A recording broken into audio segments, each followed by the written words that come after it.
അലസ്വദിരി. എവിടെ? അലസ്വദിരി, നെഞ്ഞിന്മേൽ. എവിടെ? നെഞ്ഞിന്മേൽ. 10 കിതാബിന്റെ മലയാള പരിഭാഷയുണ്ട്.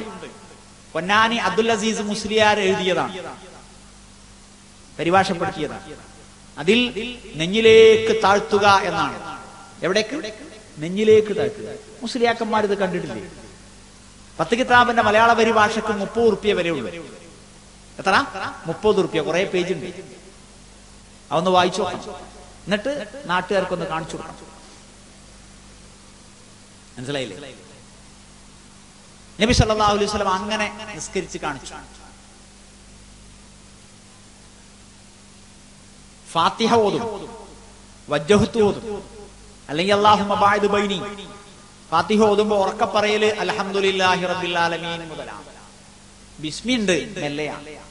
അങ്ങനെ നമസ്കരിച്ച് അങ്ങ് കാണിച്ചു കൊടുത്തു. എന്നിട്ട് റസൂൽ സല്ലല്ലാഹു അലൈഹി വസല്ലം പറഞ്ഞ്, യാ അയ്യുഹന്നാസ്, മനുഷ്യരേ, ഇന്നമാ സനഅതു ഹദാ, ഞാൻ ഇത് ചെയ്തത്, ജനങ്ങളെ എന്നാ വിളിക്കുന്നത്, മനുഷ്യരേ എല്ലാരെയും വിളിക്കുന്നത്.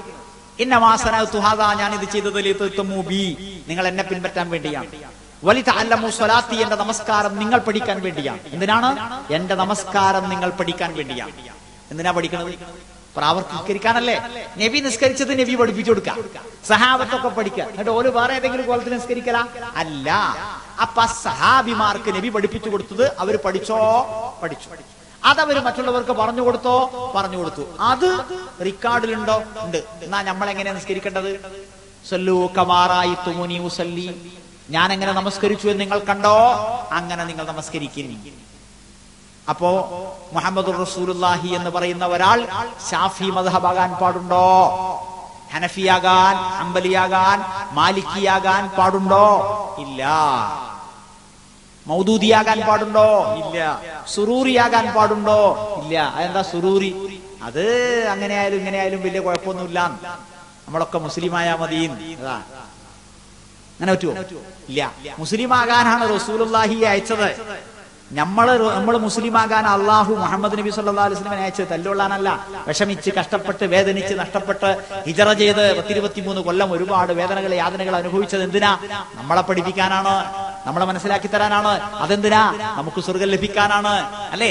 റസൂൽ സല്ലല്ലാഹു അലൈഹി വസല്ലം പഠിപ്പിച്ചു തന്നു. എന്നിട്ട് പറഞ്ഞു, സ്വർഗത്തിലേക്ക് അടുപ്പിക്കുന്ന, നരകത്തിൽ അകറ്റുന്ന സകല കാര്യങ്ങളും ഞാൻ നിങ്ങൾക്ക് പറഞ്ഞു തന്നിട്ടുണ്ട്. നമസ്കാരം, സക്കാത്ത്, നോമ്പ്, ഹജ്ജ്, ആരാധനകൾ, അനുഷ്ഠാനങ്ങൾ, എല്ലാം എല്ലാം എല്ലാം. മരണം, മരണാനന്തരമെല്ലാം. മരിച്ചാൽ ചാവടിയന്തരം കഴിക്കൽ, കണ്ണൂക്ക് കഴിക്കൽ വിദഅത്താണ്, വെറുക്കപ്പെട്ട അനാചാരമാണ്. 10 കിതാബിന്റെ മലയാള പരിഭാഷയിൽ വരെ കാണുന്നതാണ്. അപ്പോൾ ഈ നിലക്കെല്ലാം മുഹമ്മദ് നബി സല്ലല്ലാഹു അലൈഹി വസല്ലം അനുസരിക്കണം. അപ്പോൾ നമ്മുടെ നേതാവാരാ? മുഹമ്മദ് നബിയാണ്. ആ മുഹമ്മദ് നബി സല്ലല്ലാഹു അലൈഹി വസല്ലമയെ അനുസരിക്കാതെ, ആദരിക്കാതെ, അവിടുന്ന് പറഞ്ഞത് കേൾക്കാതെ നടന്നാൽ നമുക്ക് എന്തുണ്ടാകും? ആ വശം കൂടി പറഞ്ഞ് ഞാൻ ആ ഭാഗം അവസാനിപ്പിക്കാം. ഈ ലോകത്ത് നബിയോട് ഏറ്റവും കൂടുതൽ സ്നേഹമുള്ളത് നബിദിനം കഴിക്കുന്ന സുന്നികൾക്കാണ്. നബിയോട് സ്നേഹ ബഹുമാനങ്ങളുള്ളത് ഏറ്റവും കൂടുതൽ അവർക്കാണ് ഈ കാലഘട്ടത്തിൽ. അതിൽ നമ്മൾ സമ്മതിക്കാം. പക്ഷേ നബിയോട് ഏറ്റവും കടുത്ത ധിക്കാരം കാണിക്കുന്നത്, അനുസരണക്കേട് കാണിക്കുന്നത് അവരാണ്. അതുകൂടി നമ്മൾ സമ്മതിക്കണം. കാരണം ഇന്ന് ഷാഫി, ഹനഫി, ഹംബലി, മാലിക്കി, മൗദൂദി പള്ളികളിൽ മഗ്രിബ് നമസ്കാരം കഴിഞ്ഞു, എശ നമസ്കാരം കഴിഞ്ഞു. മുഹമ്മദ് നബിയെ അനുസരിച്ചുകൊണ്ടല്ല. എന്നാൽ മുഹമ്മദ് നബിയുടെ മദ്ഹബ് സ്വീകരിക്കണം, സുന്നത്ത് സ്വീകരിക്കണം എന്ന് വിശ്വസിക്കുന്നവരുടെ പള്ളിയിൽ ഇന്ന് മഗ്രിബ് നമസ്കാരം കഴിഞ്ഞത്, ഇശ നമസ്കാരം കഴിഞ്ഞത് 14 നൂറ്റാണ്ട് മുമ്പ് മുഹമ്മദ് നബി സല്ലല്ലാഹു അലൈഹി വസല്ലം എങ്ങനെയാണോ നിസ്കരിച്ചത് അതുപോലെയാണ്. സംശയമുള്ളവർക്ക് എഴുതി ചോദിക്കാം. എന്നിട്ട് നമ്മളുടെ നമസ്കാരം 14 നൂറ്റാണ്ട് മുമ്പ് റസൂലുള്ളാഹി സ്വല്ലല്ലാഹു അലൈഹി വസല്ലം എങ്ങനെയാണോ നിർവഹിച്ചത് അതുപോലെയാണ്. അതാണ് വ്യത്യാസം. മൗലാന മൗദൂദി പറഞ്ഞത് രണ്ടാം ഖുത്ബ അറബിയിൽ തന്നെ ആയിരിക്കേണ്ടതും ആൺ എന്നാണ്. അതേതാ മതം? അതേതാ മദ്ഹബ്? ഒന്നാം ഖുത്ബ ഉറുദുവില്, രണ്ടാം ഖുത്ബ അറബിയിൽ. അതെന്താ സാധനം? ഷാഫി അല്ല, ഹനഫി അല്ല, ഹംബലി അല്ല, അത് സ്വന്തം ഒരു മതം. അതുകൊണ്ടാണ് മർഹൂം ഉമർ മൗലവി ജമാഅത്തെ ഇസ്ലാമിയെ വിമർശിച്ചുകൊണ്ട് ദീനുൻ ജദീദ്, എന്താണ് ദീനുൻ ജദീദ്, പുതിയ മതം എന്നൊരു പുസ്തകം എഴുതിയത്. റസൂൽ സല്ലല്ലാഹു അലൈഹി വസല്ലം 2 ഭാഷയിലാണോ പ്രസംഗിച്ചത്? മിമ്പറിന്റെ മുകളിൽ നിന്ന് ഒരു ഭാഷയിലും മിമ്പറിന്റെ താഴ്ത്തുന്ന ഒരു ഭാഷയിലാണോ പ്രസംഗിച്ചത്? അല്ല. നിക്കാഹ് മലയാളത്തിലും ഖുത്ബ അറബിയിലുമാണോ നബി നിർവഹിച്ചത്? അല്ല. അപ്പോൾ എന്തൊക്കെയോ തകരാറുകളുണ്ട്, നമ്മൾ കാര്യങ്ങൾ മനസ്സിലാക്കേണ്ടതുണ്ട്. അപ്പോൾ മുഹമ്മദ് നബി സല്ലല്ലാഹു അലൈഹി വസല്ലമയെ ആരാധനകളിലും അനുഷ്ഠാനങ്ങളിലും എല്ലാം പിൻപറ്റണം. ഇതാണ് നബി സല്ലല്ലാഹു അലൈഹി വസല്ലമയെ റസൂലായി വിശ്വസിക്കുന്നു എന്ന് പ്രഖ്യാപിക്കുന്നതിന്റെ അടിസ്ഥാനം. ശരി, അപ്പോൾ ഏകദൈവ വിശ്വാസം, മുഹമ്മദ് നബി സല്ലല്ലാഹു അലൈഹി വസല്ലമയെ അനുസരിക്കുന്ന സംവിധാനം, ആ രംഗത്ത് നമ്മൾ കാണിക്കേണ്ട നിലപാടെന്ത്?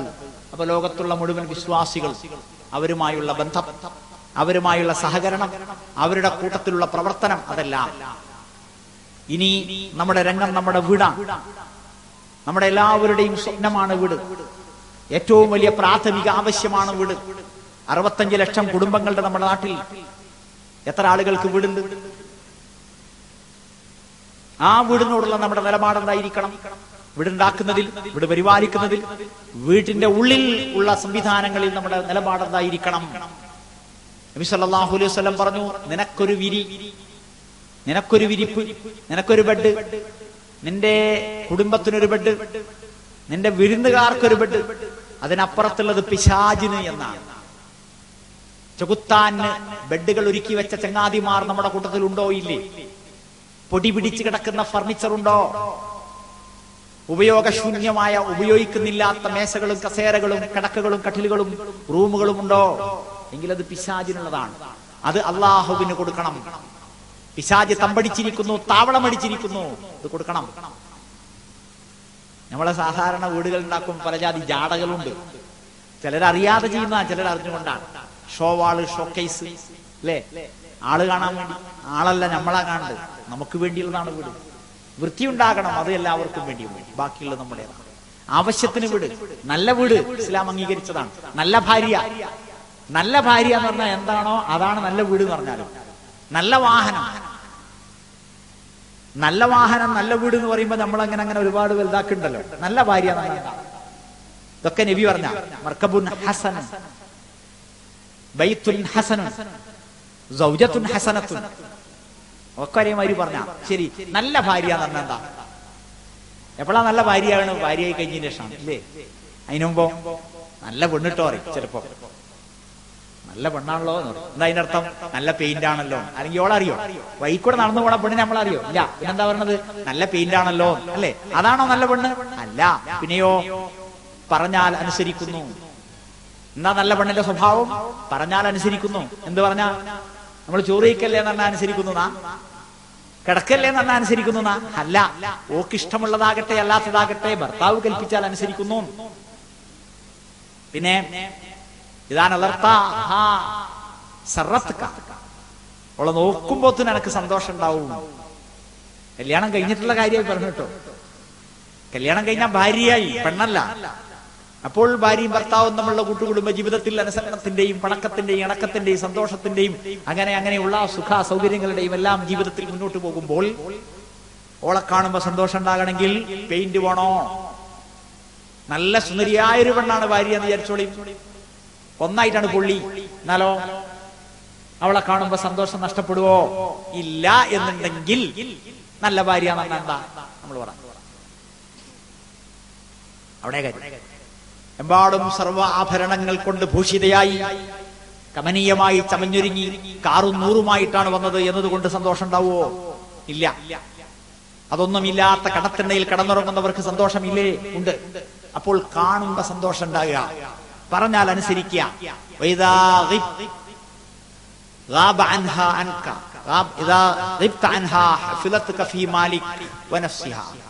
നീ നാട്ടിലില്ലെങ്കിൽ നിന്റെ മുതലും അവളുടെ തടിയും അവൾ സൂക്ഷിക്കും.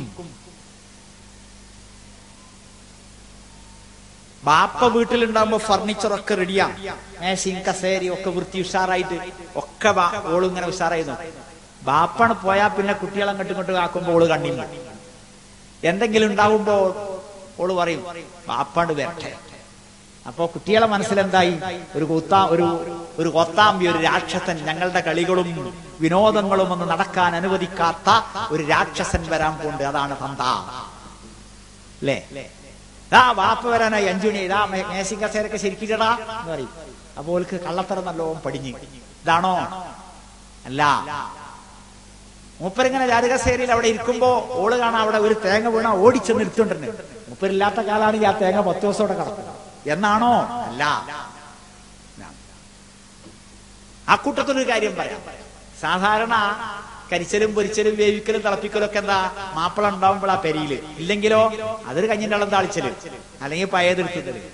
അപ്പൊ പിന്നെ ഓളിങ്ങനെ ഉണങ്ങി വരും, ഈർക്കിലിമ തുണീറ്റിയമായിട്ടുണ്ടാവും. അപ്പൊ ഇച്ചങ്ങായി ഇങ്ങനെ കിനുത്ത് ഗൾഫിൽ നിന്ന് വരുമ്പോ ഓളം നോക്കിയാൽ ഒരു വൃസത്തുണ്ടാവില്ല. അങ്ങനെ പിന്നെ അങ്ങോട്ടും ഇങ്ങോട്ടൊക്കെ ആകലും ചിലപ്പോ പല പ്രശ്നങ്ങളും ഉണ്ടാകില്ല.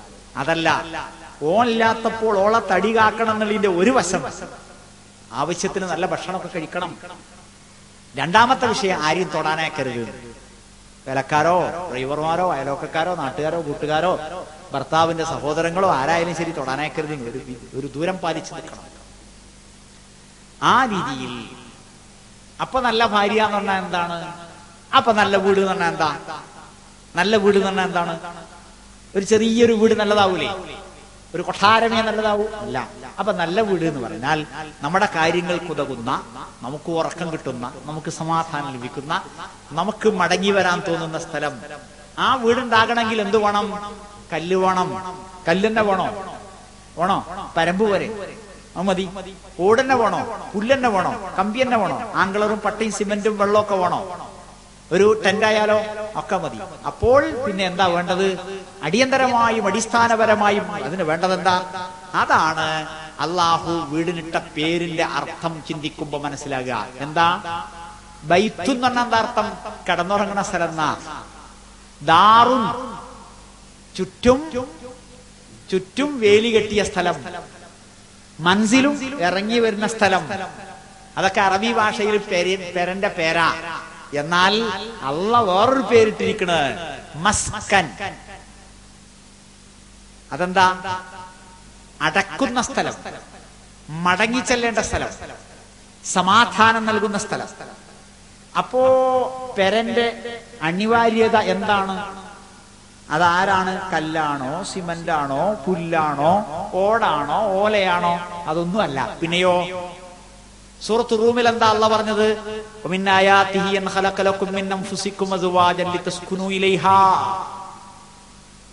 നിങ്ങളിൽ നിന്ന് തന്നെ നിങ്ങൾക്ക് ഇണകളെ ഉണ്ടാക്കി തന്നു എന്ന് അള്ളാഹുവിന്റെ അടയാളങ്ങളിൽപ്പെട്ടതാണ്. ലിതസ്കുനു ഇലൈഹ, നിങ്ങൾ അവളിലേക്ക് മടങ്ങാൻ, നിങ്ങൾ അവളിൽ ഒതുങ്ങാൻ, നിങ്ങൾ അവളിൽ സമാധാനം കണ്ടെത്താൻ. അപ്പൊ മസ്കൻ എന്ന് പറയുന്നത് എന്തിനാ? കിടന്നുറങ്ങുന്ന സ്ഥലത്തിനല്ല. ലോഡ്ജ്, ഹോട്ടല്, ഹോസ്റ്റല്, യത്തീംഖാന, അഗതി മന്ദിരം, അബലമന്ദിരം, വൃദ്ധസദനം ഒക്കെ കിടന്നുറങ്ങലുണ്ട്. പക്ഷേ അതിനൊന്നുമല്ല മസ്കൻ എന്ന് പറയാ. പിന്നെ മടങ്ങിച്ചെല്ലാൻ ഒരാളവിടെ ഉണ്ടാകണം, ഓളുണ്ടാകണം. അവിടെ നിന്നിട്ട് സമാധാനം കിട്ടണം, അവിടെ ഒതുങ്ങണം. പിന്നെ അപ്പുറത്തും പോകരുത്. എത്ര ഉണ്ട് അപ്പുറത്തും പോകാൻ? ഇന്ത്യ രാജ്യത്ത് കണക്കനുസരിച്ച്, ഔദ്യോഗിക കണക്കനുസരിച്ച് 20 ലക്ഷം വേശ്യകളുണ്ട്. കണക്കനുസരിച്ച് നമ്പറുള്ള വേശ്യകൾ 20 ലക്ഷം. ആ 20 ലക്ഷം വേശ്യകളിൽ ആരെങ്കിലും ചത്തുക്കണോ? പട്ടിണി കിടന്ന്? ഇല്ല. പിന്നെ ഒരു ഭക്ഷണം കഴിക്കുന്നുണ്ട്, പൗഡറുണ്ട്, കൺമഷിയുണ്ട്, സാരി ചുറ്റുണ്ട്, ചുരിദാറുണ്ട്. ആര് കൊടുത്ത്? ഇന്ത്യ രാജ്യത്തെ ആണുങ്ങൾ. ഏതെങ്കിലും ഒരാണിന്റെ ഡയറിയിലുണ്ടോ അവിടെ പൈസ കൊടുത്തു? ഇല്ല. അപ്പൊ 20 ലക്ഷം പെണ്ണുങ്ങളെ തീറ്റിപ്പോറ്റാനുള്ള, പൗഡർ കൊടുക്കാനുള്ള, തുണിയും കുപ്പായം കൊടുക്കാനുള്ള പൈസ ആണുങ്ങളുടെ കയ്യിൽ അധികപ്പറ്റായിട്ടുണ്ട്. അവർക്കൊന്നും പോകാത്ത വിധം എന്നിട്ട് മടങ്ങി വരാൻ പ്രേരിപ്പിക്കുന്നത് എന്തോ, അതാണ് പെര. അപ്പോ ഞാൻ ചോദിക്കട്ടെ, എനിക്ക് വീടുണ്ടോ? നിങ്ങൾക്ക് വീടുണ്ടോ? പെണ്ണുങ്ങളെ, നിങ്ങൾ ആരെങ്കിലും വീടാണോ? നിങ്ങളാണ് വീട്. നിങ്ങളുടെ ആ കല്ലും മണ്ണും അല്ല, ഓലയും പുല്ലും അല്ല, പിന്നെയോ നിങ്ങളാണ് വീട്. അപ്പൊ മാപ്പിള ഇങ്ങോട്ട് വരണം എന്ന് മാപ്പിളക്ക് തോന്നുന്നുണ്ടോ? നമ്മൾ വളർത്തുന്ന പെൺകുട്ടികളെ ഒരു ചെക്കൻ കല്യാണം കഴിച്ചാൽ ഓന് തോന്നുമോ അങ്ങോട്ട് പോണം? 2-3 കൊല്ലം മുമ്പ് ഒരു ചങ്ങാതിയെ കണ്ടു. അയാൾ പറഞ്ഞു, മൗലവി ഇപ്പോഴും ഞാൻ ലാസ്റ്റ് ബസ്സും പോയിട്ട് പിന്നെ പോകല്. പെരീക്കേ ലാസ്റ്റ് ബസ് പോയി. പിന്നെ ആൾക്കാര് അവിടെ ചോദിക്കൂലേ എന്താണോ പോകാത്തത്? അപ്പം എല്ലാം ഇങ്ങനെ പോകും. അതെന്തേ? ഒക്കെ ഉറങ്ങാനേ, എല്ലാരും ഉറങ്ങാന്. ഉറങ്ങിയിട്ട് ആണ് ചെല്ലുക. അപ്പൊ അവിടെ തണുത്തുറഞ്ഞ ഭക്ഷണം ഉണ്ടാവും. അത് കഴിച്ചിട്ട് മെല്ലെ ആ കട്ടിലിന്റെ അരൂര് തൊടാതെ കിടക്കുക. രാവിലെ നീച്ചു പോരാ. എന്തേ? മനസ്സിലായില്ലേ? അപ്പോൾ ലിതസ്കുനു ഇലൈഹ, അവളിലേക്ക് മടങ്ങണം. ആദ്യത്തെ ഒരാഴ്ചന്റെ 2 ആഴ്ചന്റെ 1 കൊല്ലത്തിന്റെ വർത്താനല്ല പറഞ്ഞിട്ടോ. അതൊക്കെ വേഗം നടക്കും. അതൊക്കെയാണ് വേഗം ഉദിച്ചസ്തമിക്കും അല്ലെ? ആ പൊലിമയും ആ ആവേശവും തുടിപ്പും കുതിപ്പും ഒക്കെയാണ് കയ്യും. പിന്നുണ്ടല്ലോ യഥാർത്ഥമായ ജീവിതം. അപ്പോൾ മടങ്ങിച്ചെല്ലാൻ ചെല്ലണം. ഈ കാര്യം ഇസ്ലാമിന്റെ വളരെ പ്രധാനപ്പെട്ട വിഷയമാണ്. നിർബന്ധ നമസ്കാരത്തിന് പള്ളിയിൽ പോകണമെന്ന് അള്ളാഹുവും അവന്റെ റസൂലും പറഞ്ഞിട്ടുണ്ട്. പക്ഷെ അള്ളാന്റെ പള്ളിയാകണം. പള്ളിക്കമ്മിറ്റി പ്രസിഡന്റിന്റെ ഭാര്യക്കും പെങ്ങൾക്കും മകൾക്കും പോകാനുള്ളതാണ് അള്ളാന്റെ പള്ളി. നബി സല്ലല്ലാഹു അലൈഹി വസല്ലമയുടെ കാലഘട്ടത്തിൽ ആണുങ്ങൾക്ക് മാത്രമായുള്ള ഒരു ജുമഅയോ ഒരു ജമാഅത്ത് നമസ്കാരമോ നടന്നിട്ടില്ല. അന്ന് മുതൽ ഇന്ന് വരെയും മക്കയിലോ മദീനയിലോ പെണ്ണുങ്ങൾ പങ്കെടുക്കാത്ത ഒരു നമസ്കാരം നടന്നിട്ടുണ്ടോ? ഇല്ല. ശരി. എന്നാൽ ഇസ്ലാം പറയുന്ന ഒരു കാര്യമുണ്ട്. നിർബന്ധ നമസ്കാരത്തിന് മുമ്പും പിമ്പുമുള്ള റവാത്തിബ് സുന്നത്തുകൾ നിർവഹിക്കേണ്ടത് വീട്ടിലാണ്. പള്ളിയിൽ സ്ഥലമില്ലാഞ്ഞിട്ടാണോ? അല്ല. പിന്നെയോ വീട്ടിലേക്ക് മടങ്ങുക. എന്താണ്? വീട്ടിലേക്ക് മടങ്ങുക. സുബഹിയുടെ മുമ്പുള്ള 2 റക്അത്ത് വീട്ടിൽ നിന്ന് നിസ്കരിച്ചിട്ട് ആണ് പള്ളിയിലേക്ക് പോകേണ്ടത്. ളുഹുറിന്റെ മുമ്പുള്ള 4 റക്അത്ത് നിസ്കരിച്ചിട്ടാണ് പള്ളിയിലേക്ക് പോകേണ്ടത്. ളുഹുറിന് ശേഷമുള്ള 4 നിസ്കരിക്കാൻ വീട്ടിലേക്ക് വരിക. അസറിന് മുമ്പുള്ള 4 റക്അത്ത് നിസ്കാരമുണ്ട്, അത് നിസ്കരിച്ചിട്ട് പള്ളിയിൽ പോവുക. അസർ നിസ്കരിക്കാൻ. മഗ്രിബിന്റെ തൊട്ട് മുമ്പ് മഗ്രിബ് വാങ്ങിക്കൊടുത്താൽ 2 റക്അത്ത് നിസ്കരിക്കാം. അത് പിന്നെ പള്ളിയിൽ തന്നെ നിസ്കരിക്കണം. മഗ്രിബ് നിസ്കരിച്ചു കഴിഞ്ഞാൽ വീട്ടിലേക്ക് വരിക 2 റക്അത്തിന്. എസ നിസ്കരിച്ചു കഴിഞ്ഞാൽ വീട്ടിലേക്ക് വരിക 2 റക്അത്തിന്. കടയിൽ നിന്ന് ഇടക്കിടക്ക് നീച്ചു വരാൻ നിൽക്കൊന്നും വേണ്ടട്ടോ വരിക്ക്. അതായത് നമ്മൾക്ക് അതാണ് ഏറ്റവും ശ്രേഷ്ഠം എന്നാ പറഞ്ഞ, അല്ലാതെ കച്ചവടം കൊളാക്കിയിട്ട് നിങ്ങൾ ഇങ്ങോട്ട് വരുമൊന്നും വേണ്ട. വീട്ടിലേക്ക് മടങ്ങാൻ സൗകര്യമുള്ളവൻ അത് ചെയ്യണം. അപ്പൊ എന്താ? വീടുമായി ബന്ധം വേണം. കൊല്ലത്തിലാകെ 10 രാത്രി അല്ലെങ്കിൽ 9 രാത്രി മാത്രമേ ഇത്തികാഫുള്ളൂ. കാന റസൂലുള്ളാഹി സ്വല്ലല്ലാഹു അലൈഹി വസല്ലം ഇദാ അറാദ അൻ യഅ്തകിഫ, നബി സല്ലല്ലാഹു അലൈഹി വസല്ലം ഇത്തികാഫ് ഇരിക്കാൻ ഉദ്ദേശിച്ചാൽ സ്വല്ല സുബ്ഹ, 21-ാം തീയതി സുബഹി നിസ്കരിച്ചിട്ട് സുമ്മ ദഖല മുഅ്തഖഫഹു, എന്നിട്ട് താൻ ഇത്തികാഫ് ഇരിക്കാൻ ഉദ്ദേശിച്ച സ്ഥലത്തേക്ക് ചെല്ലും. അവിടെ ഇരിക്കും. മണ്ടിപ്പാഞ്ഞിങ്ങനെ നടക്കലല്ല. പിന്നെ മാസപ്പിറവി കണ്ടതിന് ശേഷം ആണ് പള്ളിയിൽ നിന്ന് ഇറങ്ങുക. പിന്നെ ഈദ്ഗാഹുവിന്റെ പുറത്തല്ലേ 10 ദിവസം രാവും പകലും അവിടെ ഇരിക്കുന്നതിന്റെ പേരാണ് ഇത്തികാഫ്. 10 കിതാബിന്റെ മലയാള പരിഭാഷയിലും കാണാൻ കഴിയും ഇത്തികാഫ് പള്ളിയിലേ പറ്റുള്ളൂ. ആർത്തവള്ള പെണ്ണുങ്ങൾക്ക് പള്ളി ഇത്തികാഫ് പറ്റൂല. അപ്പൊ ആർത്തവല്ലാത്താണെങ്കിലോ പറ്റും. മനസ്സിലായില്ലേ? നമ്മളെ മുസ്ലിയാക്കന്മാരിതൊന്നും കാണില്ലേ? ചിന്തിക്കണം, ചോദിക്കണം. അപ്പോൾ പള്ളിയിൽ 10 ദിവസം മാത്രമേ ഉള്ളൂ. ബാക്കി 355 ദിവസവും പെരീല കടന്നുറങ്ങേണ്ടത്. ഖുർആനിൽ കൊച്ചുകുട്ടികൾ റൂമിലേക്ക് വരാൻ പാടില്ലാത്ത 3 സമയങ്ങൾ പറഞ്ഞിട്ടുണ്ട്. ഒന്ന് സുബഹിയുടെ സമയം, വസ്ത്രം വഹിച്ചിട്ടായിരിക്കും ചിലപ്പോ. 2 ളുഹുറിന് ശേഷം, 3 ഇശാക്ക് ശേഷം. ഉച്ചക്ക് ശേഷം ഭാര്യയും ഭർത്താവും ഒന്നിച്ചാ കിടക്കേണ്ടത്. അപ്പൊ ഒന്ന് കുളിച്ചൊക്കെ വേണ്ടിയിട്ട് ചിലപ്പോ ദാ വീട്ടിലേക്ക് മടങ്ങുക. മനസ്സിലാകണില്ലേ? അപ്പോൾ ഇസ്ലാം ഈ ബന്ധത്തിന് എത്രമാത്രം മഹിതമായ പ്രാധാന്യം നൽകി. അതിന്റെ ചൂടും അതിന്റെ ചുണയും അതിന്റെ എരിവും പുളിയും അതിന്റെ കുതിപ്പും കിതപ്പും എല്ലാം, ഭാര്യയും ഭർത്താവും തമ്മിലുള്ള ശരീരത്തിന്റെ മനസ്സിന്റെ ബന്ധം, ചുണ്ടിന്റെ നാവിന്റെ ബന്ധം, ലൈംഗിക അവയവങ്ങളുടെ ബന്ധം, വിയർപ്പിന്റെയും ഉമിനീരിന്റെയും ബന്ധം എത്ര ഹൃദയാവർജകമായിട്ടാണ് ഹദീസുകളിലെന്നോ. അതിന്റെ നിയമങ്ങളും നിർദ്ദേശങ്ങളും തത്വങ്ങളും സിദ്ധാന്തങ്ങളും പഠിപ്പിച്ചിട്ടുണ്ട്. ലായക്കാന അഹദുക്കും കമാ തഖൗൽ ബഹീമത്തു, പോത്ത് എരുമന്റെ പുറത്ത് കയറണമായി നിങ്ങൾ ചാടി വീഴരുത്. നാൽക്കാലികൾ ചാടി വീഴുന്ന പോലെ നിങ്ങൾ ചാടി വീഴരുത്. വല്യക്കുൻ ബൈനഹുമാ റസൂൽ. ഭാര്യയും ഭർത്താവിനും ഇടയിൽ ഒരു അംബാസഡർ വേണം. അവരെ തമ്മിൽ ഇണക്കാൻ ഒരു അംബാസഡർ വേണം. അപ്പൊ സഹാബത്ത് എഴുന്നേറ്റ് ചോദിച്ചു, എന്താണ് നബിയെ ഈ റസൂല് അംബാസഡർ ആരാണ്, എന്താണ്? അപ്പൊ നബി പറഞ്ഞു, ചുംബനവും സംസാരവും എന്ന്. നോക്കണം നിങ്ങൾ, ആ നബിയും സഹാബത്തും ഇരിക്കുന്നത് നിലത്തല്ല, ലേശം ഉയരത്തിലാണ്. അത് നമുക്ക് മനസ്സിലാവില്ലേ? അവരെത്രമാത്രം ഉയർന്നൊരു സമൂഹം. നബി അത് പ്രസംഗിക്കുക. നബിന്റെ മോള് 9 ഭാര്യമാര്, അളിയന്മാര്, അമ്മോശന്മാര്, മരുമക്കള്, പേരമക്കള്, അമ്മായിമ്മമാര് എല്ലാരും ഉണ്ട് പള്ളിക്കല്.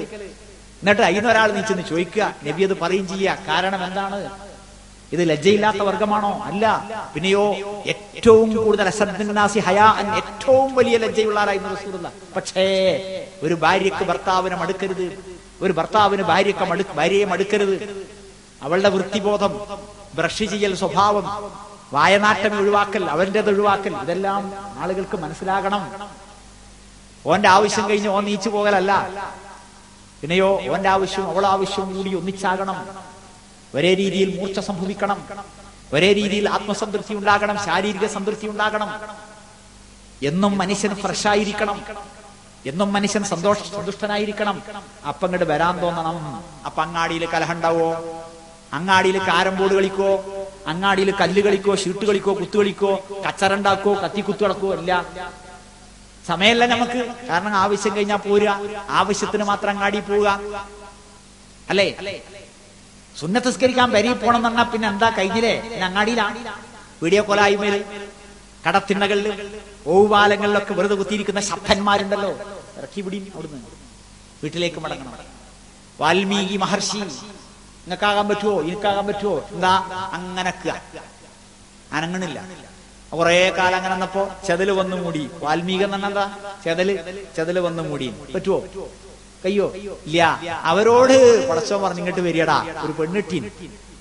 ലോകത്തെമ്പാടുമുള്ള കന്യാസ്ത്രീകൾ അവരുടെ ശരീരത്തോട് ചെയ്യുന്ന ദ്രോഹമാണത്, ഈ ലോകത്തോട് ചെയ്യുന്ന ദ്രോഹമാണ്. നല്ലവരായ കന്യാസ്ത്രീകൾക്ക് നല്ലവരായ കുട്ടികൾ ഉണ്ടാകണ്ടേ? അവരെ വാപ്പയും അങ്ങനെ വിചാരിച്ചിരുന്നെങ്കിൽ അവരുണ്ടാവോ? അവരുടെ വാപ്പയും ഉമ്മയും അങ്ങനെ വിചാരിച്ചിരുന്നെങ്കിൽ അവരുണ്ടാവോ? സൂഫിമാരുടെ വാപ്പയും വിചാരിച്ചിരുന്നെങ്കിൽ സൂഫിമാരുണ്ടാവോ? സന്യാസിമാരുടെയും സന്യാസിനിമാരുടെയും വാപ്പയും വിചാരിച്ചിരുന്നെങ്കിൽ അവരുണ്ടാവോ? ഇല്ല. അതുകൊണ്ട് മൂച്ചെടുക്കണ്ട. പടച്ചതമ്പുരാൻ പ്രവാചകനും പറയുന്നു, ഇങ്ങോട്ട് വരുന്ന, നിങ്ങൾ ഇങ്ങോട്ട് വരുന്നേ. ഇവിടെയാണ്.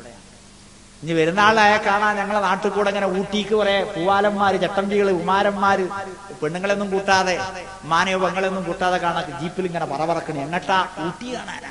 എന്തിന്? സന്തോഷിക്കാൻ. ഇവർക്ക് വേണ്ടാവുന്നു. അതിന് പകരം ഇങ്ങോട്ട് വരിക വേണ്ടത്. ടൂറ് പോകേണ്ട ആവശ്യമില്ലട്ടോ. തെറ്റാണത്, മോശമാണത്.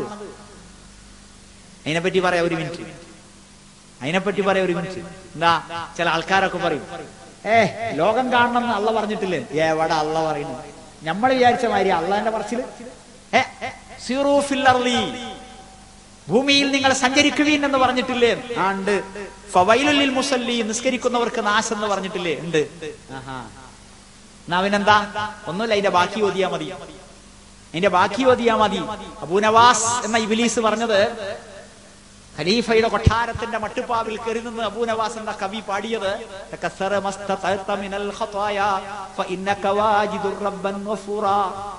നീ ഇഷ്ടം പോലെ തെറ്റ് ചെയ്തോ, പരലോകത്ത് ചെന്നാൽ കാണാനുള്ളത് പുറത്തു കൊടുക്കുന്ന ഒരു റബ്ബിനെയാണ്. പുറത്തു കൊടുക്കണമെങ്കിൽ വല്ല തെറ്റും ചെയ്യണ്ടേ? തെറ്റ് ചെയ്യാതെ എങ്ങനെ പുറത്തു കൊടുക്കല്? അതുകൊണ്ട് തെറ്റ് നല്ലോണം ചെയ്തോ. അതേമാതിരി ഫവൈലുൽ മുസല്ലി, നിസ്കരിക്കുന്നവർക്ക് നാശമെന്നുണ്ട്. ഇതിന്റെ ബാക്കി എന്താ? അല്ലദീന ഹും അൻ സ്വലാത്തിഹിം സാഹൂൻ, എന്തിനാണ് നമസ്കരിക്കുന്നത് എന്നതിനെ പറ്റി അവർ ശ്രദ്ധയില്ലാത്തവരാണ്. അതുകൊണ്ടാണ്. അപ്പോൾ സിറൂ ഫിൽ അർളി എന്ന് പറഞ്ഞിട്ടില്ലേ? ഉണ്ട്. ഇതിന്റെ ബാക്കി എന്താ? ഫൻദുറൂ കൈഫ കാന ആഖിബത്തുൽ മുകദ്ദിബീൻ, അല്ലാഹുവിന്റെ പ്രവാചകന്മാരെ കളവാക്കിയവർക്ക് എന്ത് സംഭവിച്ചു എന്ന് നോക്കിന്നെന്ന കോവളത്തെ തേക്കടിയിലെ മലമ്പുഴയിലെ എന്താണെന്നറിയോ? അള്ളാഹുവിന്റെ നബിമാരെ കളവാക്കിയതിന്റെ പേരിൽ അള്ളാഹു ശിക്ഷിച്ച ആ സമൂഹങ്ങളുടെ നഗരങ്ങൾ തകർന്നടിഞ്ഞ് കിടക്കുന്നത് കാണാനില്ലേ? നിങ്ങൾക്ക് സംശയം ഉണ്ടെങ്കിൽ നോയിക്കോളിന്നാ പറഞ്ഞത്. മനസ്സിലായോ? ഖുർആനിൽ 6 സ്ഥലത്ത് പറഞ്ഞിട്ടുണ്ടത്. പക്ഷേ ഇതറങ്ങിയത് മുഹമ്മദ് നബിക്ക, ഇത് കേട്ടത് സഹാബിമാരാ. ഒരൊറ്റ കുട്ടി എങ്ങോട്ട് പോയി നോക്കിയില്ല. കാരണം എന്താ? അത് പോകാനുള്ളതല്ല. പിന്നെ അള്ളാഹു പറഞ്ഞത് സത്യമാണെന്ന കാര്യത്തിൽ ആർക്കെങ്കിലും സംശയമുണ്ടെങ്കിൽ പോയി നോക്കിക്കോളിന്നാ. ആര് പോവും? ഓർക്ക് അള്ളാ പറഞ്ഞാ പോരെ, റസൂല് പറഞ്ഞാ പോരെ? ആണ്. ആരോടാ പറയണത്? നിഷേധികളോടാ. വിശ്വാസികൾക്ക് അത് മതി. എന്ന് മാത്രമല്ല, പടച്ച തമ്പുരാൻ പഠിപ്പിച്ചത് എന്താണെന്നറിയോ? പ്രവാചകൻ പഠിപ്പിച്ചത് എന്താണെന്നറിയോ? ഒരു യാത്ര കഴിഞ്ഞ് മടങ്ങുമ്പോൾ അസ്ഹാബുൽ ഹിജറിന്റെ തകർന്നടിഞ്ഞു കിടക്കുന്ന നശിപ്പിക്കപ്പെട്ട നഗരത്തിനരികിലൂടെയാണ് പോകുന്നത്. അവിടെ കിണറുണ്ട്, വെള്ളമുണ്ട്. പ്രവാചകന്റെ സഹാബിമാര് അവിടെ നിർത്തി കാലികൾക്ക് വെള്ളം കൊടുത്തു. ചട്ടിയും പാത്രവും വെച്ച് ഭക്ഷണം ഉണ്ടാക്കാൻ ഒരുങ്ങുകയാണ്. നബി പിന്നിലായിരുന്നു. നബി വന്നപ്പോൾ കണ്ടത് ഇതാണ്. നബി പറഞ്ഞു, ഉടനെ അതൊക്കെ തട്ടിമറിച്ചിടാൻ, വെള്ളം കമഴ്ത്താൻ ഓടിക്കോളി എന്ന് പറഞ്ഞു. നിങ്ങൾ ഇവിടെ നിൽക്കാൻ പാടില്ല. അവർക്ക് സംഭവിച്ചതുപോലെ നിങ്ങൾക്കും സംഭവിക്കുമെന്ന് ഞാൻ ഭയപ്പെടുന്നു എന്നാണ്. ശാഫി മദ്ഹബിൽ ഒരു മസലയുണ്ട്. അതെന്താ അറിയോ? ശിക്ഷ ഉണ്ടായ സ്ഥലത്ത് നിക്കരിച്ചാൻ പറ്റുമോ? അവിടുത്തെ വെള്ളം കുടിക്കാൻ പറ്റുമോ? മനസ്സിലായ നിങ്ങൾക്ക്? അപ്പൊ പോകാനല്ല, പോണ്ടാന്നാ. അപ്പോൾ പ്രശ്നമതല്ല. സന്തോഷത്തിനു വേണ്ടി പുല്ല്, എന്താ പിരാന്ത്, പുല്ല് മുളപ്പിച്ച, എന്നിട്ട് അത് നനക്കുക. ഓസ് പൈപ്പിട്ടിട്ട് ഇങ്ങനെ നനക്കുക. വലിയ വലിയ പെണ്ണുങ്ങൾ, വലിയ വലിയ ആണുങ്ങൾ, മുതലാളിമാര്, സാധാരണക്കാരൊക്കെ വല്ല നല്ല കാര്യങ്ങൾ ചെയ്തൂടെ? അതുപോലെ പെണ്ണുങ്ങളെ കൂട്ടാതെ അങ്ങോട്ടും ഇങ്ങോട്ടൊക്കെ പോവുക സന്തോഷത്തിന്. അതിന് പകരം ആണുങ്ങൾ പെണ്ണുങ്ങളുടെ അടുക്കലേക്ക്, പെണ്ണുങ്ങളുടെ അടുക്കലേക്ക്, പെണ്ണുങ്ങൾ ഭർത്താവിന്റെ അടുക്കലേക്ക് വരണം, വീട്ടിലേക്ക് വരണം. അതാണ് മസ്കൻ. അപ്പോൾ നമ്മുടെ വീട് മസ്കനാകണം. സമാധാനം കിട്ടണം, അടങ്ങി പാർക്കാൻ സാധിക്കണം. അങ്ങോട്ടും ഇങ്ങോട്ടും നോക്കാൻ തോന്നരുത് ആണിനും പെണ്ണിനും. അതിന് ഇബ്ലീസ് സമ്മതിക്കുകയില്ല. ഒന്നാമത്തെ ഇബ്ലീസിന്റെ ആയുധം TV ആണ്. അത് നിയന്ത്രിക്കാൻ നമ്മളെ കൊണ്ട് സാധിക്കുന്നുണ്ടോ ഇല്ലേ? ലക്ഷക്കണക്കിന് ഉറുപ്പിയ ചങ്ങായിമാർക്ക് ആടാൻ കിട്ടുന്നത്. അപ്പൊ അതൊക്കെ വാങ്ങി നല്ലോണം പെയിന്റൊക്കെ അടിച്ച് നിത്യകാമുകനായിട്ട് ഇങ്ങനെ നിന്നിട്ട് ഇങ്ങനെ കിലുക്കി ഇങ്ങനെ കാണിക്കുമ്പോ ഓക്കൊരു തോന്നൽ, എന്റെ മാപ്പിള കണ്ടില്ലേ നിരച്ചിക്കണ്, ചുളിഞ്ഞിക്കണ്, വിയർപ്പ് മണക്കുന്നുണ്ട്, എന്താ അല്ലേ എന്നിങ്ങനെ ആ വഴി ഇങ്ങനെ മാറുക. അതുപോലെ ഓനിങ്ങനെ അതിങ്ങനെ കാണുമ്പോ പ്രസവിച്ചിട്ടില്ലാത്ത, എല്ലാം ഷേപ്പ് ചെയ്തിട്ട് മുഴപ്പിച്ച് നിർത്തിയിട്ടുള്ള ശരീരം കാണുമ്പോ, എന്റെ പെണ്ണുങ്ങളെ നോക്കുമ്പോ 2-3 പെറ്റും ചെയ്ത് അതില് മുലപ്പാലിങ്ങനെ ഒലിച്ചിറങ്ങണോണ്ട്. അടുക്കളയിലാണെങ്കിൽ ഓല് കറിയൊക്കെ ശരിയാക്കുമ്പോ വല്ല കയ്യില് വല്ല മുളകോ മീനൊക്കെ ആയാലും ഉടനെ മാക്സിയിലാണ് തുടക്കല. പിന്നെ പുറത്തിറങ്ങുമ്പോ കഴിച്ചിട്ട് ഉഷാറായിട്ട് നടക്കല. അപ്പൊ മാപ്പിളുടെ മുമ്പിൽ ചീഞ്ഞതും ആളുകളുടെ മുമ്പിൽ ഉഷാറായതുമാണ്. അപ്പൊ അതൊക്കെ ഇങ്ങനെ കാണുമ്പോ ഓനെങ്ങനെ തോന്നുക, ഓ ഇത് തിരക്കടില്ലല്ലോ TV-ത്തത് എന്ന്. ഇങ്ങനെയാണ് വഴി മാറും. അതുകൊണ്ട് അത് നിയന്ത്രിക്കാൻ സാധിക്കണില്ലെങ്കിൽ ഇപ്പൊ ചെന്നിട്ട് ആ TV-ന്റെ നടുക്ക് കല്ലുകൊണ്ടൊരു ഏറ് കണ്ട് വലിച്ചെറിഞ്ഞളി. അതിനാകെ കുറച്ച് പൈസയെ വരുള്ളൂ, എന്നാ നമുക്ക് സ്വസ്ഥാകും. ശരി, ഏതായാലും പണ്ട് നമ്മളുടെ കസേരകളൊക്കെ മുഖാമുഖമായിരുന്നു. ഇപ്പൊ ചില കസേരകളൊക്കെ അങ്ങട്ടാ, TV-ന്റെ മുഖത്തുക. അങ്ങനെ ക്ലൈമാക്സിലെത്തി നിൽക്കുമ്പോഴാണ് ഈ കാരൻ കോളിംഗ് ബെല്ലടിക്കും. ആരാണാവോ വിചാരിച്ച് വാതിൽ നോക്കുമ്പോൾ മാപ്പിളണിക്കാൻ, അല്ലെങ്കിൽ പെണ്ണുങ്ങളാണിക്കാൻ, ഈ ബാപ്പയണിക്കാൻ ഭണ്ടാരം ഇല്ലേ. ബെല്ലടിക്കുമ്പോ, ഫോൺ ബെല്ലടിക്കുമ്പോ ശല്യം എന്നെടുത്ത് നോക്കുമ്പോ അമ്മയോ ബാപ്പയോ മോനോ അമ്മയോ ആങ്ങളെയോ പെങ്ങളൊക്കെ ആയിരിക്കും. ഇതൊക്കെ നമ്മുടെ നാട്ടിൽ നടക്കുന്നു. അതിനാൽ വീട് മസ്കനാക്കണം. നമ്മുടെ പെൺകുട്ടികളെ ഭർത്താവിന്റെ സമാധാനമായി വളർത്തണം, അമ്മോശന്റെ സമാധാനമായി വളർത്തണം, അമ്മായിമ്മയുടെ സമാധാനമായി വളർത്തണം, നാത്തൂന്റെ സമാധാനമായി വളർത്തണം. എല്ലാവർക്കും ഇങ്ങോട്ട് വരാൻ തോന്നണം. ചില പെണ്ണുങ്ങള് കണ്ടിട്ടില്ലേ, പെരീ കിടക്കിടക്ക് വിരുന്നു പോയാല്, എന്നാ വരിക, ഞാൻ വരാം, എന്നാലും ഇതൊരു ഡേറ്റ് പറയാം, ഞാൻ 1-2-3 മാസത്തിനുള്ളിൽ വരുന്നേ, ഞാൻ വരും എന്നറിയും. എന്നിട്ട് 6 മാസം കഴിഞ്ഞിട്ട് വരും. എല്ലാരും അല്ല പറഞ്ഞു. നേരെ മറിച്ച് ചില പെണ്ണുങ്ങള്, ഞാനൊന്ന് വിട്ടു പോയത്, ഞാൻ പോയിക്കോ, എപ്പോഴാ വരാം, ഞാൻ വൈകുന്നേരം തന്നെ വരും. 36 ചിലപ്പോ രാവിലെ തന്നെ പോയിട്ട് ആ ഉച്ചക്ക് തന്നെ വരികയാണ്. അല്ല നാളെ വന്നാൽ മതിയാണോ, നാളേക്ക് നിൽക്കില്ല, ഇങ്ങോട്ട് തന്നെ വരാം. എന്താ കാര്യം? ഇവിടെയാണ് പ്രശ്നം. ഇങ്ങോട്ട് വരാൻ തോന്നണം. മനസ്സിലായില്ലേ? അപ്പോ നേരം വെളുക്കണിന്റെ മുമ്പ് ഇറങ്ങുക, കട്ടൻ ചായ അങ്ങാടിന്ന് കുടിക്കുക, പിന്നെ അങ്ങനെ രാത്രിക്കുള്ള ഭക്ഷണം കഴിച്ചിട്ട് കുട്ടികളൊക്കെ ഉറങ്ങിയിട്ട് ഓളും ഉറങ്ങി പിന്നെ പുറത്തേക്ക് കേല കൊലിച്ചിട്ട് അവിടെ വന്ന് കിടക്കുക എന്നുള്ളതല്ല ശരി. ആ വിഷയങ്ങൾ നമ്മൾ കുറെ മനസ്സിലാക്കേണ്ടതുണ്ട്. അപ്പൊ നമ്മുടെ വീട് മസ്കൻ ആകണം. ആ മസ്കൻ ഇബാദത്തിന്റെ ഉത്സവമാകണം. സുന്നത്ത് നിസ്കാരം, സുന്നത്ത് നോമ്പ്, ഖുർആൻ ഓതല്, വായിക്കല്, പഠിക്കല്, മനസ്സിലാക്കല്, ദീനിയായ ചർച്ചകള് അതെല്ലാം ഉണ്ടാകണം. അതുപോലെ നമ്മുടെ രാജ്യത്ത് പല വസ്ത്രങ്ങളുമുണ്ട്. അള്ളാഹുവിന്റെ റസൂൽ പരിചയപ്പെടുത്തുന്ന പല വസ്ത്രങ്ങളുമുണ്ട്. ഒന്ന് ലിബാസു ശുഹ്റ, ആള് കാണാൻ വേണ്ടിയുള്ള വസ്ത്രം. ആള് കാണാൻ വേണ്ടിയുള്ള വസ്ത്രം. നമ്മളെ വസ്ത്രം ആള് കാണാനല്ല, ഞമ്മക്ക് കാണാനാണ്, ഞമ്മക്ക് സന്തോഷം ഉണ്ടാകാനാണ്. അതുകൊണ്ട് ജനങ്ങളെ നമ്മൾ ആരും തന്നെ മറ്റുള്ളവർ കാണാൻ വിചാരിക്കേണ്ടതില്ല. എങ്ങനെയുണ്ട് എന്ന് വേറെ ആരോടും ചോദിക്കണ്ട. നമ്മൾ നമ്മളോട് ചോദിക്കാം. ആണുങ്ങൾ പെണ്ണുങ്ങളോട് ചോദിക്കാം, മാപ്പിളാര് പെണ്ണുങ്ങളോട് ചോദിക്കാം. പക്ഷെ ഒന്നിലധികം ഉണ്ടാകുമ്പോൾ പിന്നെ നമ്മൾ ചോദിക്കണ്ട, നമ്മൾ തന്നെ തീരുമാനിച്ചാൽ മതി. പെണ്ണുങ്ങൾ മാപ്പിളാരോട് ചോദിക്കാം. അപ്പൊ എന്ത് വേണം? നമ്മൾ നമുക്ക് വേണ്ടിയാണ് വസ്ത്രം ധരിക്കുന്നത്. പക്ഷേ ലിബാസു തഖ്വ എന്തായിരിക്കണം? ലിബാസു തഖ്വ, തഖ്വയുടെ വസ്ത്രം. തഖ്വയുടെ വസ്ത്രം അതെന്താ? ചില ആൾക്കാർ പറയും, ഓ മോത്ത് നോക്കിയാ നല്ല ഈമാൻ കിട്ടും. അതെന്താ? ഷെയ്വ് ചെയ്തിട്ടില്ല എന്നാ? ഷെയ്വ് ചെയ്യരുത്, അത് വേറെ കാര്യം. ആണുങ്ങൾ ഷെയ്വ് ചെയ്യരുത്, മോശമാണത്. അള്ളാഹുവിന്റെ റസൂൽ സല്ലല്ലാഹു അലൈഹി വസല്ലമ ഒരുപാട് വചനങ്ങളിലൂടെ നമ്മളെ പഠിപ്പിച്ചിട്ടുണ്ട്. എന്ത്? അഫുല്ലിഹ, അക്സുറുല്ലിഹ, വഫിറുല്ലിഹ, അർഹുല്ലിഹ, അക്സിറുല്ലിഹ.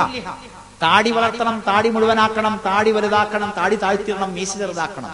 മീശയും പഠിക്കേണ്ട ആവശ്യമല്ല, താടിയും പഠിക്കരുത്. മീശ ചെറുതാക്കുക, താടി വളർത്തുക. മീശയും താടി ഒരേ മാതിരി ആകരുത്. അതെന്താ?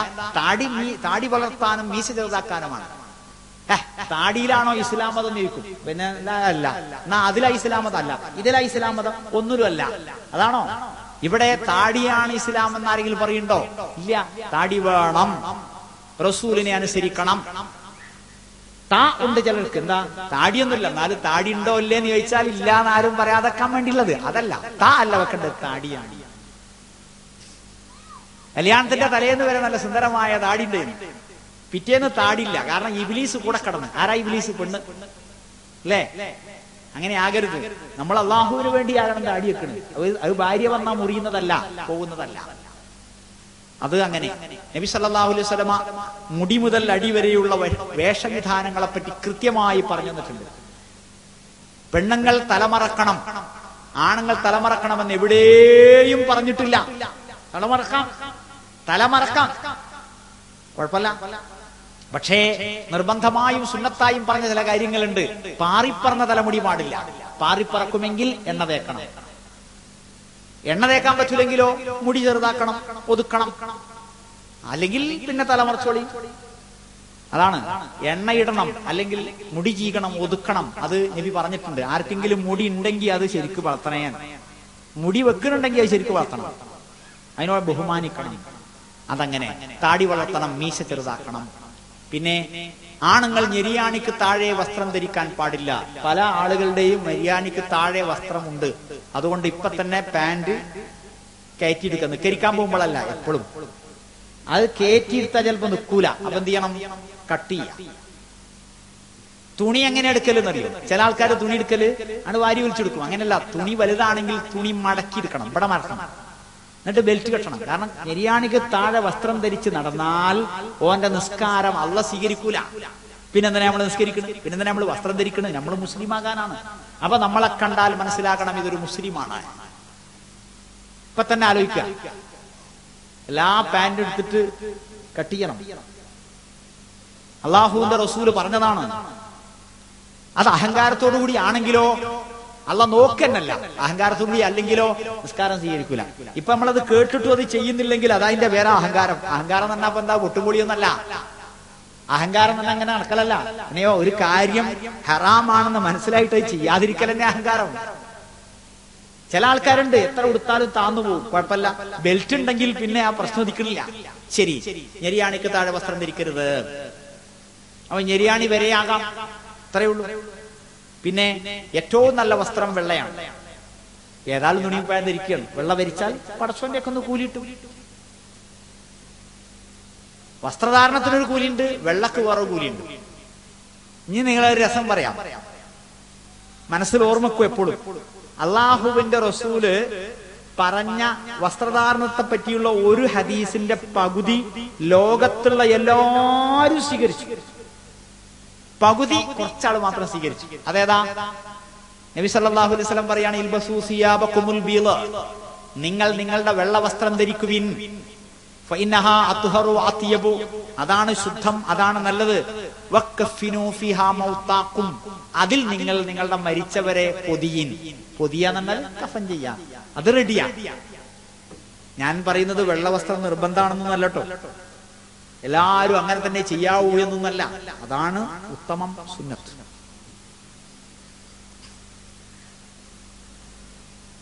പെണ്ണുങ്ങളുടെ വസ്ത്രം, രണ്ടു തരം വസ്ത്രമുണ്ട്. ഒന്ന് നരകത്തിൽ പോകുന്നത്, ഒന്ന് സ്വർഗത്തിൽ പോകുന്നത്. അതാണ് മുഖവും മുൻകൈയും ഒഴികെ ബാക്കി എന്ത് പുറത്ത് കാണിച്ചാലും അത് നരകത്തിന്റെ വസ്ത്രമാണ്.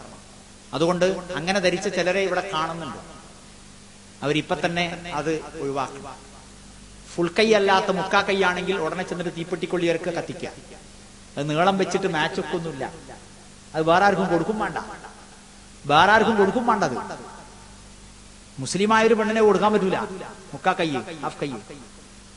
ഈ നിൽക്കണ ആരുടെങ്കിലും പള്ള പുറത്ത് കാണുന്നുണ്ടോ? ഇല്ല. പെണ്ണുങ്ങളത് കൊള്ള പുറത്ത് കാണില്ല ചിലതൊക്കെ. ഇതായി ഇബ്ലീസിന്റെ വിജയം. വലിയ മുതലാളിയായിട്ട്, അല്ലെങ്കിൽ 10 റുപ്യ ഉണ്ടായിട്ട്, അല്ലെങ്കിൽ 5 റുപ്യ ഉണ്ടായിട്ട് ഒരു തുണിക്കണ്ടം വാങ്ങാൻ കഴിവില്ല. എന്നിട്ട് ഒരു പൊക്കിളിന്റെ കുറച്ച് മേലക്ക് ഒരു കുപ്പായം, എന്നിട്ട് പൊക്കിളിന്റെ കുറച്ച് താഴേക്ക് ഒരു സാരി. അപ്പൊ എന്റെ പള്ള വെളുത്ത തന്നെയാണ് എന്ന് നടക്കുന്നവർക്കൊക്കെ കാണാൻ. ശരിയല്ല. ഇവിടെ നമ്മൾ അള്ളാഹുവിന്റെ അടിമകളാണ്. നമ്മുടെ ഇഷ്ടങ്ങൾ, ആഗ്രഹങ്ങൾ, ആവശ്യങ്ങൾ, അഭിലാഷങ്ങൾ എല്ലാം നമ്മൾ അള്ളാഹുവിന് സമർപ്പിച്ചു. പിന്നെ നമ്മളെ ശരീരം കാണിക്കേണ്ടത് ഭർത്താവിന്റെ മുമ്പിലാണ്. അത് വാതിലടച്ചിട്ടല്ലേ? അത് വാതിലടച്ചിട്ടാണ്. വീട്ടിന്റെ ഉള്ളിൽ പള്ളയൊക്കെ മറച്ചുകാണ്ടുള്ള ഒരു മാക്സി, വീട്ടിന്റെ പുറത്ത് പള്ള പുറത്ത് കാണിച്ചു കാണ്ടുള്ള ഒരു ഇറച്ചി പൊതിഞ്ഞ ഇലമായിരുന്നു. ശരിയല്ല. അപ്പോൾ മുഖം മുൻകൈ, ബാക്കി സോക്സ് ധരിക്കണം കാലുമേ എന്നർത്ഥം.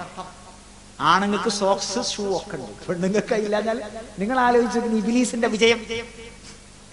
ആണുങ്ങൾക്കാകാം, പെണ്ണുങ്ങൾക്ക് നിർബന്ധമാണോ? ഇതുണ്ടെങ്കിൽ പിന്നെ നിസ്കരിക്കാൻ പാറക്കാരുപ്പായം തിരഞ്ഞെടുക്കണ്ട. അന്യ പുരുഷന്മാർ വീട്ടിലുള്ള സമയത്ത്, വീട്ടിലായാലും വേലക്കാരനോ മുതലാളിയോ ഡ്രൈവറോ ഭർത്താവിന്റെ സഹോദരങ്ങളോ ബാക്കി ബന്ധുക്കളോ അന്യരായ ബന്ധുക്കളോ ഒക്കെ ഉണ്ടെങ്കിൽ മക്കനെയും ഫുൾ കൈയും വേണം. വീട്ടിൽ മക്കന നിർബന്ധമാണ്. അത് അന്യർ വരുമ്പോൾ മക്കനെയാക്കുക, അന്യർ വരാത്തപ്പോൾ തട്ടമാക്കുക. മുടി ചാറിൽ വീകണ്ട, കുറച്ച് ശ്രദ്ധിക്കുക. സംശയങ്ങൾ ഉണ്ടെങ്കിൽ എഴുതി ചോദിക്കാം. ക്ലിയറായി? നിങ്ങൾ പലപ്പോഴും കേൾക്കാറുള്ള കാര്യമാണ്, ഓർമ്മിപ്പിക്കുക മാത്രമാണ്. വസ്ത്രധാരണത്തിൽ നമ്മുടെ നിലപാടെന്തായിരിക്കണം? അപ്പോൾ മുഖം മുൻകൈ മാത്രമേ പുറത്ത് കാണുന്നു, കാല് പുറത്ത് കാണരുത്. മാത്രമല്ല ബസ് കയറുമ്പോ കണ്ടില്ല നിങ്ങൾ? ബസ് കയറുമ്പോ കണ്ടില്ല സാരി ധരിച്ച പെണ്ണുങ്ങളുടെ കാല് മുഴുവൻ കാണും അല്ലേ? സോക്സ് വേണം. സാരി ഏറ്റവും വൃത്തികെട്ട വസ്ത്രമാണ്. എന്തുകൊണ്ട് സാരി ധരിക്കുമ്പോൾ ഇതെല്ലാം പുറത്ത് കാണൽ ഫർളാവുന്നത് കൊണ്ട്. കാതിലെ, കഴുത്തിലെ, കയ്യിലെയൊക്കെ ആഭരണങ്ങൾ പുറത്ത് കാണുക എന്നൊരു ഗൂഢോദ്ദേശവും ഇബ്ലീസിനുണ്ട്. ഞാൻ പറഞ്ഞില്ലേ, ആണുങ്ങളുടെ വള്ള പുറത്ത് കാണില്ല, പെണ്ണുങ്ങളുടെ വല്ലതും കാണുന്നു. വേറെ രസം നോക്കണം നിങ്ങൾ. ആൺകുട്ടികൾക്ക് നിങ്ങൾ ആരും പാദസരം കിലുങ്ങുന്നത് അണിയാൻ കൊടുക്കുന്നില്ല. ആൺകുട്ടി നിങ്ങളുടെ കുട്ടിയല്ലേ? ആ പിഞ്ചു പൈതലിനും അതുപോലെ നമ്മുടെ മകനും എന്താ കിലുങ്ങുന്ന പാദസരം കൊടുക്കാത്തത്? എന്താ പെൺകുട്ടികൾക്ക് കിലുങ്ങുന്ന പാദസരം കൊടുക്കുന്നത്? കിലുങ്ങുന്നത് എന്തിനാ കിലുക്കുന്നത്? അത് ആൾക്കാർ കാണാനല്ലേ? ഈ ഫയർഫോഴ്സിന്റെ വണ്ടി എന്താ കിലുങ്ങണത്? അത് ആൾക്കാർ ശ്രദ്ധിക്കാനല്ലേ? എന്തിനാ പെൺകുട്ടികളെ കിലുക്കുന്നത്? വേശ്യ അത് ചെയ്യുന്ന എന്തിനാ? വേശ്യക്ക് വിചാരം എന്താണ്? ആണുങ്ങളെല്ലാവരും ശ്രദ്ധിക്കണം, എന്നെ നോക്കണം, ചൊറുക്ക് കണ്ടിട്ട് 10 റുപ്യ തന്നിട്ട് ഇരുട്ടത്ത് കൊണ്ടുപോകണം, അല്ലേ? അങ്ങനെ നമ്മളുടെ മകളെപ്പറ്റി, ഭാര്യയെപ്പറ്റി, പെങ്ങളെപ്പറ്റി, ഉമ്മയെപ്പറ്റി നിങ്ങൾ ആഗ്രഹിക്കുന്നുണ്ടോ? ഇല്ല എങ്കിൽ ആ കിലുങ്ങുന്ന പാദസരം ഒഴിപ്പിച്ച് വെക്കണം. ഞാൻ പച്ചയായിട്ടാ പറയണത്, മനസ്സിലാകാനാണ്. ഉരുട്ടിപ്പറ്റി പറഞ്ഞിട്ടൊന്നും കാര്യമില്ല. ഇത് കടുത്ത ഗൗരവമുള്ള കാര്യമാണ്. അല്ലാഹു ഖുർആനിൽ പറഞ്ഞത് വലാ യദ്രിബന ബി അർജുലിഹിന്ന, അവർ കാലുകളിട്ട് അടിക്കരുത്. ലിയുഅലമ മാ യുഖ്ഫീന മിൻ സീനതിഹിന്ന, അവരുടെ മറഞ്ഞു വെക്കേണ്ട സൗന്ദര്യം പ്രകടിപ്പിക്കുന്ന വിധത്തിൽ.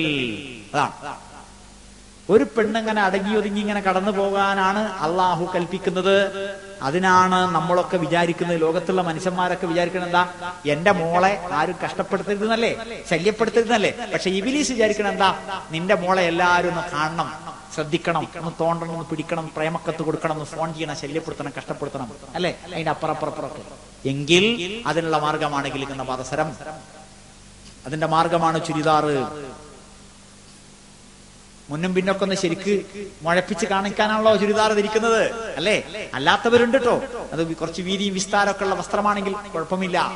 അതുകൊണ്ട് നേരിയ വസ്ത്രമാകരുത് പെണ്ണുങ്ങൾക്ക്, മുക്കാ കൈയാകരുത്, ഫുൾ കൈ തന്നെ ആകണം. വീട്ടിലും ഫുൾ കൈ മാക്സി ആക്കണം, വീട്ടിലും ഫുൾ കൈ മാക്സി ആക്കണം. കാരണം ഡ്രൈവർ ഉണ്ടാകും, അന്യനുണ്ടാവും, ബാക്കിയുള്ളവരുണ്ടാവും.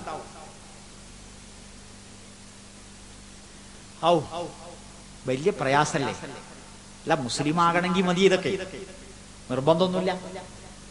നമ്മൾ അള്ളാഹുവിന്റെ അടിമയാണ്, അള്ളാഹു നമ്മളുടെ ഉടമയാണ്, അള്ളാഹ് തന്ന വസ്ത്രമാണ്.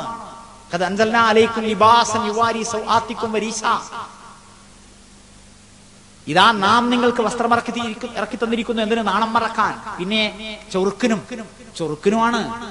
നമ്മക്ക് ചൊറുക്ക് വേണം, ഭർത്താവിന് തോന്നണം, ഭാര്യക്ക് തോന്നണം, വേറെ ആർക്കും തോന്നണ്ട. എങ്ങനെയുണ്ട് എന്ന് കൂട്ടുകാരന്മാരോട്, വിദ്യാർത്ഥികളോട് വിദ്യാർത്ഥിനികൾ ചോദിക്കരുത്, വിദ്യാർത്ഥിനികളോട് വിദ്യാർത്ഥികളും ചോദിക്കരുത്, സഹപ്രവർത്തകനോട് സഹപ്രവർത്തക ചോദിക്കരുത്, മറിച്ചും ചോദിക്കരുത്. മാപ്പിള പെണ്ണുങ്ങള് മാത്രമേ അതിന്റെ വിഷയമുള്ളൂ. നമ്മുടെ സൗന്ദര്യം അന്യരല്ല കണക്കാക്കേണ്ടത്, അവനവനാണ്, അല്ലെങ്കിൽ ഭാര്യയും ഭർത്താവുമാണ്. ശരി, വസ്ത്രം ആ രീതിയിൽ. അപ്പൊ വീട്ടിൽ നിന്ന് പുറത്തിറങ്ങുമ്പോൾ ആ രീതിയിൽ, എങ്കിൽ നമസ്കാരത്തിനത് മതി. അങ്ങനെ വസ്ത്രം ധരിക്കാൻ വകയില്ലാത്തവർക്ക് നമ്മൾ വസ്ത്രം ഉണ്ടാക്കി കൊടുക്കണം. ആരും സാരി കൊടുക്കരുത്, ആരും ചുരിദാർ കൊടുക്കരുത്, പർദ്ദ മാത്രം കൊടുക്കലാക്കണം, പർദ്ദയും മഫ്തിയും കൊടുക്കലാക്കണം. നമ്മൾ കൊടുക്കുന്നത് അവർക്ക് സ്വർഗത്തിന്റെ മാർഗത്തിലാകണം. അത് നമ്മൾ ശ്രദ്ധിക്കേണ്ടതുണ്ട്. അതുപോലെ വിദ്യാഭ്യാസ സംസ്കാരം നമുക്കുണ്ടാകണം. ഇഖ്റ ബിസ്മി റബ്ബിക്കല്ലദീ ഖലഖ്. ഞാൻ വേഗം അവസാനിപ്പിക്കാം. ഇഖ്റ ബിസ്മി റബ്ബിക്കല്ലദീ ഖലഖ്, സൃഷ്ടിച്ച നാഥന്റെ നാമത്തിൽ വായിക്കുക. ബിസ്മില്ലാഹിർ റഹ്മാനിർ റഹീം എന്ന് പറഞ്ഞ് വായിക്കാൻ പറ്റുന്ന സാധനം ഏതാ? അത് വായിക്കണം, പാരായണം ചെയ്യാം. വിദ്യാഭ്യാസത്തിന്റെ യഥാർത്ഥമായ ലക്ഷ്യം അതാണ്. നമ്മുടെ നാട്ടിൽ പലതരത്തിലുള്ള സ്ഥാപനങ്ങളുണ്ട്. ആ സ്ഥാപനങ്ങളൊക്കെ മനുഷ്യന്റെ പുരോഗതിക്കാണ്, അധോഗതിക്ക് വേണ്ടിയുള്ളതല്ല ഒരു സ്ഥാപനം. നമ്മുടെ കൂട്ടത്തിൽ ഡ്രൈവർമാരുണ്ടാകണം, കച്ചവടക്കാരുണ്ടാകണം, കൃഷിക്കാരുണ്ടാകണം, ഡോക്ടർമാരുണ്ടാകണം, എഞ്ചിനീയർമാരുണ്ടാകണം, അഡ്വക്കറ്റുമാരുണ്ടാകണം, എല്ലാവരും ഉണ്ടാകണം, അല്ലേ? നമ്മുടെ മക്കൾ കൃഷിക്കാരോ കച്ചവടക്കാരോ ആരും ആകണം. പക്ഷേ അവരാദ്യം എന്താകണം? അവസാനമായി എന്താകണം? ജന്മം മുതൽ മരണം വരെ ആരായിരിക്കണം? ഒരു മുസ്ലിം ആയിരിക്കണം, അല്ലേ? മക്കനെയും ഫുൽക്കയും ധരിക്കുന്ന, 5 നേരം നമസ്കരിക്കുന്ന മകള് SLC കഴിഞ്ഞ് കോളേജിൽ പോയിട്ട് മടങ്ങി വരുമ്പോൾ വേശ്യയുടെ വസ്ത്രം ധരിച്ചാണ് വരുന്നതെങ്കിൽ, അന്നവൾ ളുഹർ നമസ്കരിച്ചിട്ടില്ലെങ്കിൽ ആ വിദ്യാഭ്യാസം നമുക്ക് ഗുണമോ ദോഷമോ? പോയ പോലെ തന്നെയാണ് മടങ്ങി വന്നതെങ്കിലോ ഗുണം, അല്ലെങ്കിലോ ദോഷം. എവിടെയാണ്? ശരി. അതുകൊണ്ട് നമ്മുടെ മക്കൾ എങ്ങനെയാകണമെന്ന് നമ്മൾ ചിന്തിക്കണം. നമുക്ക് കോടി കിട്ടി എന്ന് വിചാരിക്കുക.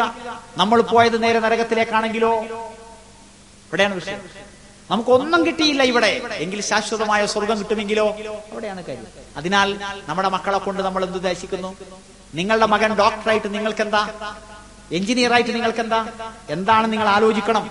എന്ത് കിട്ടുമെന്ന് നമ്മൾ ആലോചിക്കണം. അപ്പൊ നമ്മൾ പറയും അവർക്ക് നമ്മളല്ലേ ഉള്ളൂ. ശരി, കുറച്ച് കഴിഞ്ഞാൽ നമ്മൾ എന്താ പറയാ? എനിക്ക് അവരല്ലേ ഉള്ളൂ, അല്ലെ? അതും ശരിയാണ്. എന്നാൽ അങ്ങനെ തന്നെ ആകുമല്ലേ? അത് ഇപ്പൊ പറയണ്ട. അബാഉക്കും അബ്നാഉക്കും അല്ല പറയണ ഖുർആനിൽ. അബാഉക്കും അബ്നാഉക്കും, നിങ്ങളുടെ പിതാക്കളും നിങ്ങളുടെ മക്കളും. ലാ തദറൂന അയ്യുക്കും അഖ്റബു ലക്കും നഫ്ആ, അവരിൽ ആരാണ് നിങ്ങൾക്ക് കൂടുതൽ ഉപകരിക്കുക എന്ന് നിങ്ങൾക്കറിയില്ല. നമ്മൾ അവർക്ക് വേണ്ടിയാണ് ചെയ്യുന്നത്, അവർക്ക് വേണ്ടിയാണ് കഷ്ടപ്പെടുന്നത്, അവർക്ക് വേണ്ടിയാണ് നഷ്ടപ്പെടുന്നത്. അപ്പോൾ അവർ വിചാരിക്കും നല്ല വാപ്പ അല്ലേ, സ്വത്തൊക്കെ ആവശ്യത്തിനുണ്ട് എന്നൊക്കെ. ഒരുപക്ഷെ അനന്തരാവകാശത്തിന്റെ നിയമങ്ങൾ കാറ്റിൽ പറത്തിക്കൊണ്ടായിരിക്കും. പെങ്ങൾക്ക് കൊടുക്കാതെ, ഉമ്മാക്ക് കൊടുക്കാതെ, ബാപ്പാന്റെ രണ്ടാമത്തെ ഭാര്യക്ക് കൊടുക്കാതെ, അതിലുള്ള കുട്ടികൾക്ക് കൊടുക്കാതെ ഈ ദുഷ്ടൻ പിശാച് ബാപ്പ ഞാൻ മക്കൾക്ക് കൊടുത്തിട്ടുണ്ടാവും.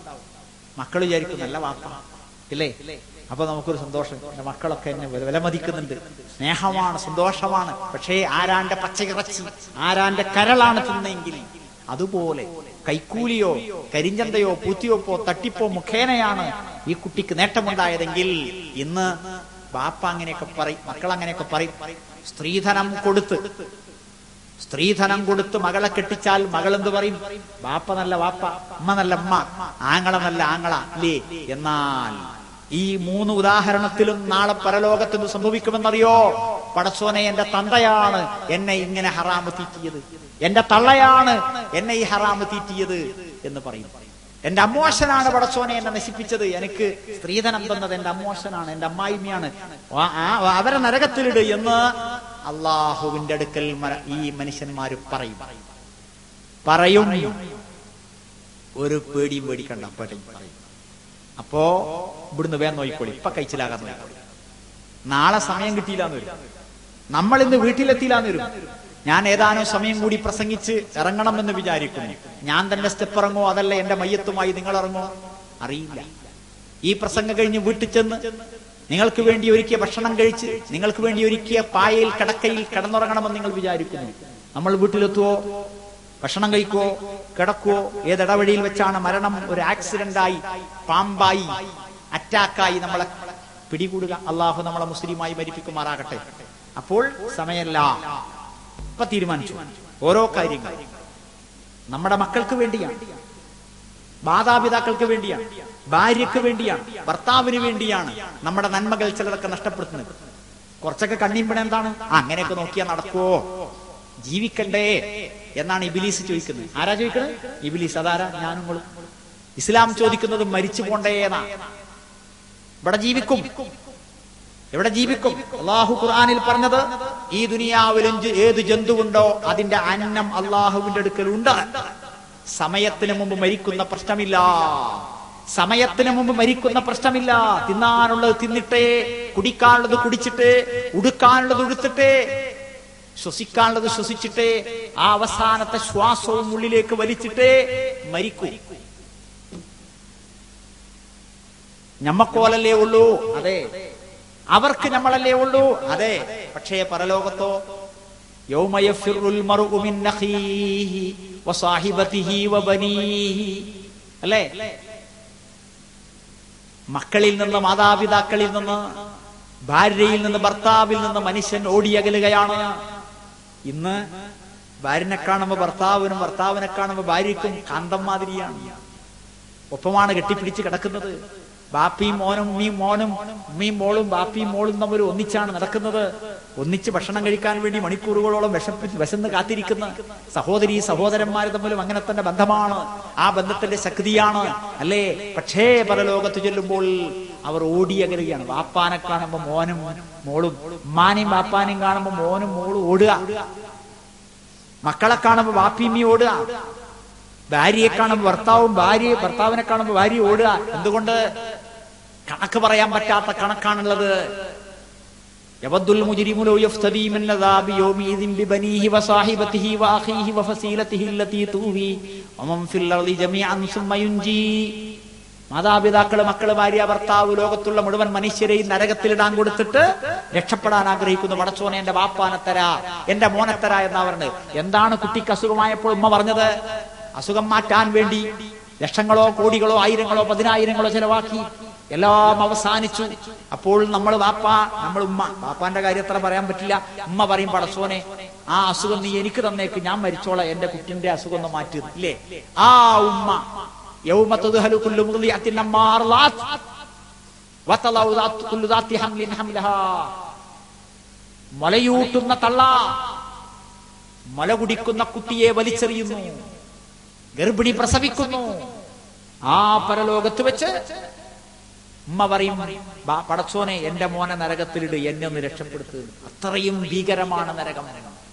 70 കൊല്ലം മുമ്പ് നരകത്തിലേക്കിട്ട കല്ല് നരകത്തിലെത്തുന്നത് ഇന്നാണ്. അത്രയും അത് മൂടി വെച്ചിരിക്കുകയാണ്, ആളിക്കത്തുകയാണ്.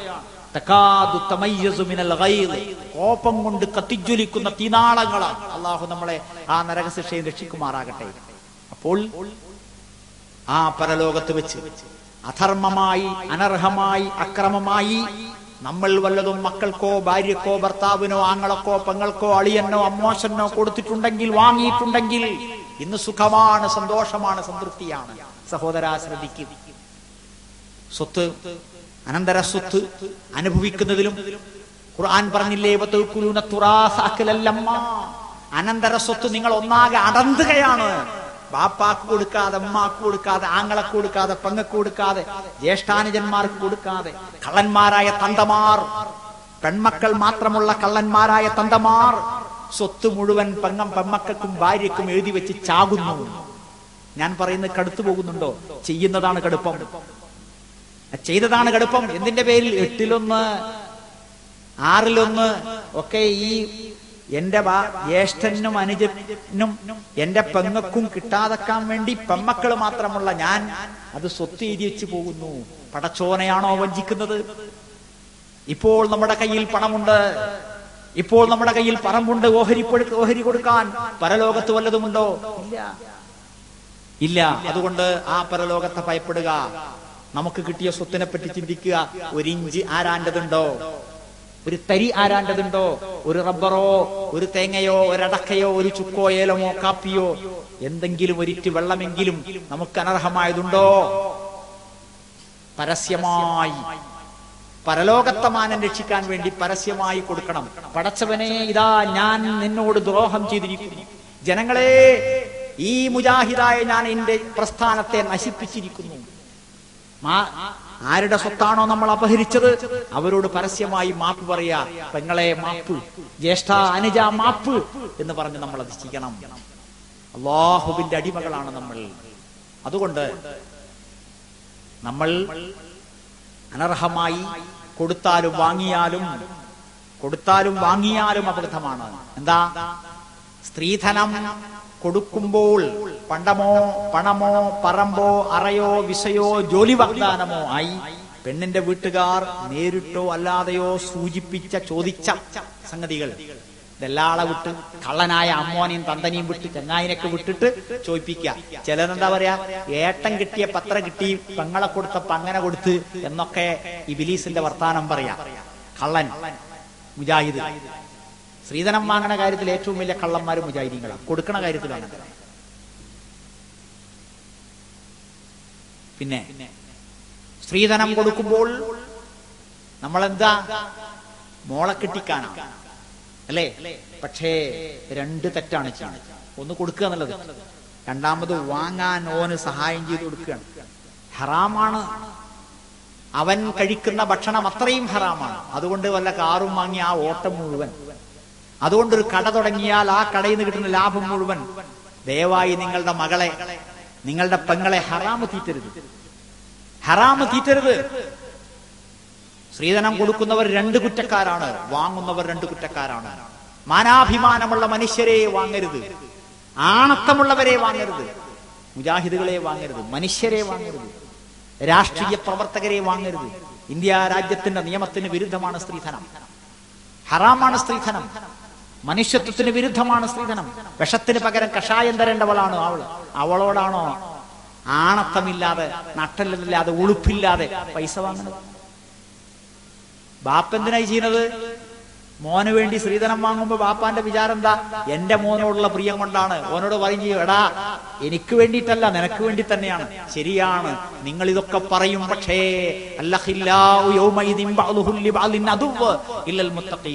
ഇന്ന് ഉറ്റബന്ധുക്കളും ഉറ്റ സ്നേഹിതന്മാരുമായ പലരും അന്ന് കഠിന ശത്രുക്കളായി, വിരോധികളായി മാറുന്നു.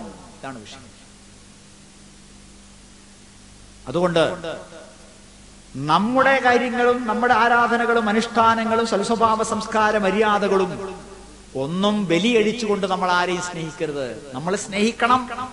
ആ സ്നേഹത്തിന് നിയമം വേണം, ആ ബഹുമാനത്തിന് നിയമം വേണം, മക്കളെ പോറ്റുന്നതിന് നിയമം വേണം. ശരി, ആ വശം നമ്മൾ ശ്രദ്ധിക്കുക. അപ്പോൾ നമ്മുടെ മക്കൾക്ക് വേണ്ടി വിദ്യാഭ്യാസം ചെയ്യിക്കുമ്പോൾ മക്കൾക്ക് വിവാഹം ചെയ്യിക്കുമ്പോൾ, അവർക്ക് തൊഴിൽ വാങ്ങിച്ചു കൊടുക്കുമ്പോൾ ഹറാം ഒഴിവാക്കണം, ഹലാൽ മാത്രമാക്കണം.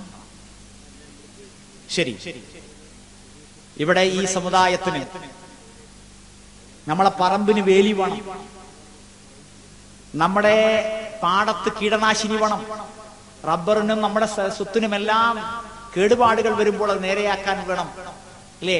നമ്മുടെ വസ്ത്രത്തിന് ഡിറ്റർജന്റ് പൗഡർ വേണം, നമ്മുടെ ശരീരത്തിന് സോപ്പ് വേണം, അങ്ങനെ വൃത്തിയാക്കാൻ ചൂല് വേണം. ബാക്കിയുള്ളതൊക്കെ നമുക്ക് അറിയാലോ, എല്ലാം വൃത്തിയാക്കാൻ ഓരോന്നും സാധനങ്ങൾ ആവശ്യമാണ്. ഈ സമുദായത്തെ വൃത്തിയാക്കാൻ മതപണ്ഡിതന്മാർ വേണം. ഈ സമുദായത്തെ വൃത്തിയാക്കാൻ മതപണ്ഡിതന്മാർ വേണം. ഈ സമുദായത്തിന്റെ മതിൽക്കെട്ടുകളാണ് മതപണ്ഡിതന്മാർ. അവർ നൽകുന്ന നിർദ്ദേശങ്ങൾ, സന്ദേശങ്ങൾ ഈ സമൂഹത്തിന് ഉപകാരപ്രദമാണ്. അതുകൊണ്ട് അല്ലുലമാഉ വറസത്തുൽ അംബിയാ, അല്ലുലമാഉ വറസത്തുൽ അംബിയാ, പണ്ഡിതന്മാർ പ്രവാചകന്മാരുടെ അനന്തരാവകാശികളാണ്. ഇവിടെ കുറെ കൊല്ലായി ഒരു വയലു പരമ്പര നടന്നിട്ട്, ആകെ ഒരു 5-6-7 ദിവസമാണ് ഇവിടെ നടക്കുന്നത്. കുറച്ചൊക്കെ നമുക്ക് അധിക നേരം ഇരിക്കാം, അല്ലേ? കഴിയുന്നത്ര ഇരിക്കുക, നിവൃത്തിയില്ലാത്തൊരു മാത്രം. അപ്പോൾ ഈ സമൂഹത്തില് അല്ലുലമാഉ വറസത്തുൽ അംബിയാ, പണ്ഡിതന്മാർ പ്രവാചകന്മാരുടെ അനന്തരാവകാശികളാണ്. ആരുടെ? പ്രവാചകന്മാരുടെ. അപ്പൊ പ്രവാചകന്മാര് കൊടുത്തതാണ് പണ്ഡിതന്മാര് വിതരണം ചെയ്യേണ്ടത്. എന്തേ പ്രവാചകന്മാര് കൊടുത്തത്? ഐക്കല്ല്, ഉറുക്ക്, ഏലസ്, മയ്യത്ത്, പിഞ്ഞാണം, കിത്മീർ. അതാ നമ്മളെ മൗലിയമാരുടെ കയ്യിൽ അതാ ഉള്ളത്. 2 പൈസ വിലയുള്ള ചരട് മന്ത്രിച്ചുതി എന്ന് കൊടുത്താൽ 200 രൂപ. 5 പൈസ വിലയുള്ള മഷി ഗുളിക പിഞ്ഞാണത്തിൽ എഴുതി കലക്കി കൊടുത്ത 500 രൂപ. സ്ത്രീധനം വാങ്ങുന്ന കള്ളന്റെ കല്യാണത്തിൽ കുത്തു നടത്തിയിട്ട് മുജാഹിദ് മൗലവി വാങ്ങുന്നു 500 രൂപ. ഇതാ ആ സാധനം അല്ല. കിത്മീർ എഴുതി കൊടുക്കുക, കട കാക്കാൻ, വീട് കാക്കാൻ, അതാ അല്ല. പിന്നെ നബി സല്ലല്ലാഹു അലൈഹി വസല്ലം പറഞ്ഞു, അല്ലുലമാഉ വറസത്തുൽ അംബിയാ, പണ്ഡിതന്മാർ പ്രവാചകന്മാരുടെ അനന്തരാവകാശികളാണ്. മാ വരിസു ദിർഹമൻ വലാ ദീനാറ, അവര് അനന്തരമായി കൊടുത്തത് പൈസയല്ല, പിന്നെയോ അൽ ഇൽമ്, അറിവാണ്. അപ്പോ നബിമാര് പഠിപ്പിച്ച അറിവെന്ത്? അതാ പഠിപ്പിച്ചു കൊടുക്കാൻ. പണ്ഡിതന്മാരോട് നിങ്ങൾ പറയണം, നബിമാരെന്താ തന്നെ നിങ്ങൾക്ക് പറയുന്നു. നിങ്ങളെ സ്വന്തം അഭിപ്രായമല്ല. ഷാഫി, ഹനഫി, അംബലി, മാലിക്കി, മൗദൂദി, ഇല്യാസി, സുറൂരി അല്ല. പിന്നെ അള്ളി റസൂൽ എന്താ പറഞ്ഞു അവിടെ പറഞ്ഞോളി. പണ്ഡിതന്മാരോട് നിങ്ങൾ പറഞ്ഞാൽ മതി. ഓലെ ചോദ്യം ചെയ്യണ്ട, നിങ്ങൾ ഓലെ കൈകാര്യം ചെയ്യണ്ട, തൊള്ളോണ്ട് പറഞ്ഞാൽ മതി. അപ്പോൾ ഇവിടെ പണ്ഡിതന്മാർ ആവശ്യമാണ്. ഡോക്ടർ, എഞ്ചിനീയർ, ഇതൊക്കെ ഉണ്ടല്ലോ, അതൊക്കെ നിങ്ങൾ അങ്ങോട്ട് ചെല്ലും, അല്ലേ? അവരടുത്തേക്കോ നിങ്ങൾ അങ്ങോട്ട് പോയിക്കോളൂ. അതിനൊന്നും ആരും ബാധവരുണ്ടല്ലോ, ഡോക്ടർ അടുത്ത് പോകണട്ടോ എന്നിപ്പോ ആരോടും പറഞ്ഞു കൊടുക്കണ്ട. എന്നാൽ പണ്ഡിതന്മാർ നിങ്ങളുടെ അടുക്കലേക്ക് ഇങ്ങോട്ട് വരേണ്ടവരാണ്. അതുകൊണ്ട് ഞാൻ പറഞ്ഞു വരുന്നുണ്ടറിയോ, നമ്മുടെ കുട്ടികൾ പണ്ഡിതന്മാരാകണം, നമ്മുടെ കുട്ടികൾ ഖുർആൻ ഹാഫിദുകളാകണം, നമ്മുടെ കുട്ടികൾ ഇതുപോലെ അല്ല നന്നായി പ്രസംഗിക്കുന്നവരാകണം, എഴുതുന്നവരാകണം, ഉപദേശിക്കുന്നവരാകണം, മിമ്പറിമേൽ ഖുതുബ നടത്തുന്നവരാകണം. അതിന് നിങ്ങൾ നേർച്ചയാക്കണം, പ്രവാചകന്മാരുടെ അറിവ് നേടുന്ന, അത് വിതരണം ചെയ്യുന്ന ഒരാൺകുട്ടി. പെൺകുട്ടിന്റെ കാര്യം രണ്ടാമത്തെ കാര്യമാണ്. കാരണം എന്താണ്? വെള്ളിയാഴ്ച മിമ്പറുമൊന്നും പറയാൻ പറ്റണമെങ്കിൽ ഒരാളാകണം, ഏത് സദസ്സെന്നും പറയണമെങ്കിൽ ഒരാളാകണം. നമ്മുടെ ഒരാൺകുട്ടിയെ ഏറ്റവും വലിയ വിദ്യാഭ്യാസത്തിന്, ഇന്ന ഇലാ റബ്ബിക റുജ്ആ, റബ്ബിങ്കലേക്കാണ് മടക്കം എന്ന് പഠിപ്പിക്കുന്ന വായനക്ക് വിടുക. അതിന് മണ്ണാർക്കാട്ട് ഒരു അറബിക് കോളേജ് ഉണ്ടാക്കണം. അത് വളർത്താൻ, അത് നിലനിർത്താൻ നമ്മൾ കൊടുക്കേണ്ടത് നമ്മുടെ കുട്ടിയെയാണ്. കുട്ടികളില്ലാത്തവർ, പഠിക്കേണ്ട പ്രായത്തിലുള്ള കുട്ടികളില്ലാത്തവർ, ഈ നാട്ടിലെ കുട്ടികളെ, പരിസരത്തെ കുട്ടികളെ ദത്തെടുക്കണം. എന്തിനു വേണ്ടി? എന്റെ കുട്ടിയാന്ന് പറയാനല്ല, ദീന് വളരാൻ വേണ്ടി. നമ്മുടെ ഭക്ഷണത്തിന്റെ ഒരു ഭാഗം, വസ്ത്രത്തിന്റെ ഒരു ഭാഗം, വരുമാനത്തിന്റെ ഒരു ഭാഗം, സ്ഥലത്തിന്റെ ഒരു ഭാഗം അറബിക് കോളേജുകൾ അറബിക് കോളേജ് ഇവിടെ ഉണ്ടാക്കാൻ വേണ്ടി കൊടുക്കണം. നിങ്ങൾ കൂടിയാലോചിക്കണം. അതിനുള്ള മാനസികമായ പിന്തുണകൾ പ്രവർത്തകന്മാർക്ക് നൽകണം. ഈ സമൂഹത്തിന്റെ കടാവിളക്കായി വിദ്യാഭ്യാസ സ്ഥാപനം മാറണം. തീർച്ചയായും നമുക്കത് സാധിക്കും. ഈ നാട്ടിൽ നിന്ന് എത്രയോ സ്ഥാപനങ്ങൾക്ക് പിരിവുകൾ വന്നെടുത്ത് കൊണ്ടുപോകുന്നുണ്ട്. അവിടുന്നൊക്കെ ആൾക്കാർ വന്നിട്ട് ഇവിടുന്ന് കൊണ്ടുപോയിട്ട് അവിടെ നടക്കണ്ടല്ലോ. ഇവിടുന്ന് നടക്കൂലേ? നടക്കും. ഇവിടെ എന്താ കുറവുണ്ടോ? പൈസക്ക് ഇല്ല. നമ്മളെ കാര്യങ്ങളൊക്കെ നടക്കില്ലേ? ഉണ്ട്. അപ്പൊ ഒരു കുട്ടിയുള്ളവന് ഒരു 3-4 കുട്ടികൾ ഉണ്ടായാലും എന്താ ശമ്പളം കിട്ടുമോ? ഇല്ല.